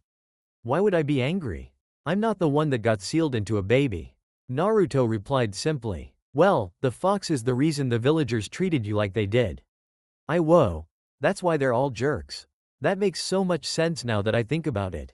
They think I'm the one who killed all those people and almost destroyed the village." Naruto asked incredulously. "Well, that doesn't give me a whole lot of faith in the people of the village. They'd have to be stupid to think a 7-year-old was the one that attacked the village, ya know." Naruto quipped. Well, yes, but they don't think you did it really. They know the fox did it, they just think that you're the fox. Or they know you're not, but are in denial and want something to take it out on. A young boy is an easy target. Naruto nodded, as that kind of made sense. Then the boy, ever pure as he was, smiled. Well, I guess I'll just have to show them how awesome Naruto Uzumaki really is. Naruto shouted with a fist pump. That still doesn't explain why the fox is sad though. Sure, I'd be sad if I got sealed away, but if I killed a bunch of people and destroyed a village, I'd probably feel like I deserved it. Naruto explained. He's probably not sad, Naruto. He's most likely trying to manipulate you so that he can find a way to escape or send you on a rampage. Jiraiya responded. Naruto frowned at this. If the fox was trying to manipulate him, then why was he trying to hide the sadness? Naruto didn't say anything, but this bothered him. After a minute of pondering, Naruto's attention span wandered. He perked up. Pervy sage, Sasuke and I learned a combination technique and it is awesome. You have to see it, come on. He shouted. Jiraiya was surprised by this, as combination techniques were really difficult to do, between experienced jonin who had been teammates their whole lives. Nonetheless, he followed Naruto back over to where Sasuke was meditating. Naruto threw a pebble that pelted Sasuke in the shoulder, breaking him of his inner thoughts. Come on, bastard. Naruto ignored Jiraiya's call for him to clean up his language. I want to show pervy sage the combo jutsu. Sasuke was rubbing his shoulder and looking awfully grouchy, but he did enjoy doing the jutsu. It was pretty cool. The two boys started off towards one of the clearings that they were allowed to use the jutsu in, with the Toad Sage and Sage Toad following behind, talking in hushed whispers. They got to the grounds, and got right to it. Ready? Naruto said. Sasuke nodded. Alright, go for it then. Sasuke and Naruto both ran through their hand signs, Naruto finishing slightly before Sasuke and spewing out his Gammyudan while Sasuke spat his Gokakyu. The two jutsu collided and nearly exploded, covering tenfold of what the normal fireball would have, and doing way more damage than the toad oil otherwise would have. Jiraiya was impressed. Very impressed. That technique could easily take out some chunin, though it would need a little more speed, or surprise to get a jonin. He let the boys know that he was proud of them, but didn't let on to just how impressive it was. Alright Naruto, I need to speak with Sasuke now. Why don't you go with Pa and see if he'll teach you something, another jutsu, huh? Naruto's eyes went wide and he looked at Fukusaku, and the toad couldn't help but smile and nod at him. They took off for another training area, leaving Sasuke and the Sannin alone. How are you holding up? Jiraiya asked. Fine. He most certainly didn't look or sound fine. We don't know where he is, unfortunately. He seems to have escaped us. Jiraiya lied. It was what the Sandaime had told him Itachi wanted though. Sasuke didn't respond, but tears filled his eyes. Go on, let it out. It won't do any good to bottle it up. Jiraiya said. How could he do that? How could he kill them? He said he would always protect me, that we should always stick together, but then he killed our whole family and left me alone. How could he? Sasuke's words got colder and more filled with rage as he worked himself up. The tears started spilling from his eyes. He's my big brother, how could he do this to me?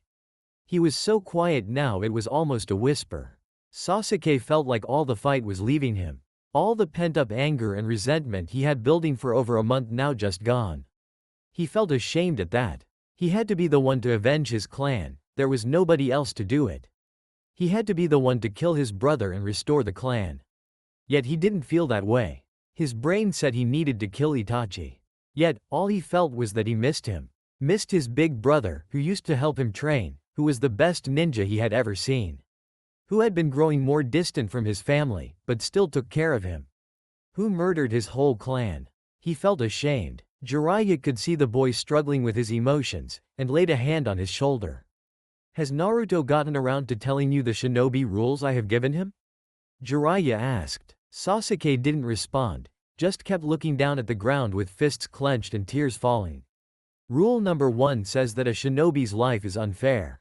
I know a little bit about how you feel, kid. My old teammate left the village after it was discovered that he was kidnapping and experimenting on villagers. It was heartbreaking for me.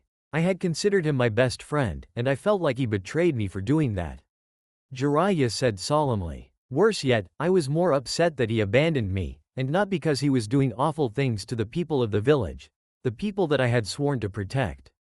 He explained. I felt so ashamed for feeling that way. Jiraiya whispered. Sasuke looked up at him with wide eyes, surprised that someone like a legendary Sannin had felt what he was feeling. He thought ninja that strong were invincible. Jiraiya read his face like a book. Yeah kid, we're human too, just like the rest of the world. Maybe even more so. Sasuke tilted his head in question at this. Jiraiya obliged. 3 legendary ninja. None of them stay in the village anymore. Tsunade isn't a ninja anymore, she just gambles and drinks her sorrows away. I travel about the world spying for Konoha, because the village reminds me of my failures. They offered me the spot of Hokage, but how could I take it if I couldn't even save one friend? And Orochimaru is out doing who knows what, giving in to the sickest of his temptations, all to try and become more powerful. Greed has turned him into a monster. All 3 of us are equally messed up, just in different ways. Jiraiya explained softly. Maybe that was what had happened to his brother. He had said he did it to test his abilities, maybe he had given into his greed like Orochimaru had. Did that mean that he could still be saved? He tried to put that thought away, telling himself that Itachi didn't deserve it, but it wouldn't completely vanish. It sat there in the back of his mind like a weight. He told me that I would have to gain hatred in order to defeat him. Sasuke whispered so quietly that anybody below Chunin wouldn't have even known he had spoken. Hatred is not the answer, Sasuke. It just breeds more hatred. If you spend your whole life building it to defeat him and you do, then what? He'll be dead, and you'll have much of your life left to live, but you'll be overwhelmed with hatred. Then you won't be any better than him or Orochimaru. Jiraiya explained. Sasuke nodded at this, but he didn't know what he was supposed to do. Can we go back to training? He asked. It's the only thing that clears my head. Jiraiya looked up and found there were still several hours left of light, so he nodded, and started off to find Naruto and Fukasaku. Jiraiya had left the next morning, saying he had another mission to go on. Naruto had been sad, but promised him he would kick his butt when he came back. Sasuke had thanked him and bowed deeper than he had for any non-Uchiha in his life. The next couple of weeks had been spent working on their meditation and their minds, just like they had on the first day. Fukasaku encouraged them to be as still as possible, and feel as much as they could. They both made progress on their chakra, as well as their bodies. Their movements were a little crisper, they recovered from losing their balance a little faster, and they could perform their jutsu a little bit quicker. Naruto had talked to the Kyuubi a few times during meditation, which often led to the blonde yelling at him, and the fox pretending to be asleep.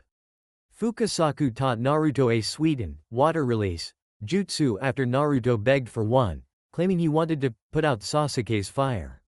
To keep things fair, Fukasaku taught Sasuke a new Kaden, fire release, jutsu. Jiraiya stopped by every 2 weeks or so to check on them, more than happy with both boys' progress. Naruto was filling in the basics he had missed over the beginning stages of his life and time at the academy. Sasuke was learning to deal with his emotions, and even express them when he wanted. The rivalry between them was enjoyable to watch. Sasuke still had the edge, but Jiraiya could tell Naruto would soon overtake him at the rate he was going. Sasuke would likely pass him once again if he unlocked his Sharingan, which he curiously hadn't done yet. When it came time for Jiraiya to take Sasuke back to the village. 9 weeks had passed. Neither boy had sufficiently mastered their new elemental jutsu, but both were getting close, and working extremely hard at it. Naruto was determined to master Suiten, Teppodama, water release, gunshot, so that he could go head-to-head with Sasuke's fire and not have to dodge. Sasuke was determined to master Kaden, Enden, fire release, flame bullet, so that he could quickly ascend as one of the strongest Uchiha and restore his clan. His thoughts of his brother were still there, but they were more confused than anything. Sadness and rage didn't mix well. One demanded he spill blood, the other demanded that he lay down and cry. He ignored them the best he could and focused on things that would actually help. When it came time for the boys to part, they stood apart from each other, Jiraiya at Sasuke's side, Fukasaku and Shima at Naruto's. There was an awkward silence as neither boy knew what to say. Naruto fixed that. Next time I see you I'm gonna kick your ass, you bastard. Naruto yelled, though his tone was light and playful. Jiraiya just facepalmed. The boy would never learn any manners. Sasuke smirked at the blonde. I'm looking forward to you failing, loser. He replied. The two stared each other down for a whole minute before Naruto blinked and Sasuke achened at his victory. Sasuke and Jiraiya turned to leave, so Naruto turned his own back and huffed indignantly, crossing his arms. He was going to miss Sasuke, but he'd die before he said that out loud. Sasuke was thinking similar thoughts. There was nobody in the village that understood him like Naruto did. Naruto had explained how he was also from a clan that was all but extinct, and that his goal was to rebuild it. Sasuke of course hadn't believed him until Naruto had whipped out the scroll and a few of the items in it to prove that he really was an Uzumaki. How could anybody in the Leaf measure up to that? They were both orphans now, and both trying to rebuild their clan all by themselves. He begrudgingly admitted that Naruto was even near his skill level in most of the shinobi arts, though he was hopeless at genjutsu, and nowhere near his level with shuriken and kunai. He had fuinjutsu on him, he supposed, though he didn't know how that would help him in a fight. Sasuke's thoughts were interrupted when he and Jiraiya reached the portal that would bring them out to the outskirts of Konoha. He didn't really understand how that worked, but it had worked on the way in, so it must work on the way out too. Naruto was already moving on. Fukajiji had promised him a sweet headband if he took the oath and memorized all the toad names, and he nearly had them all down. He wasn't positive he had them all down perfect, but that wasn't going to stop him from making a pass through the village with the elderly toad to try and name them all. Jiraiya was beyond happy that the two boys seemed to get along, even if there was a rivalry between them already. It was going to be good for both of them to have another person in a similar situation. They could lean on each other when they needed it.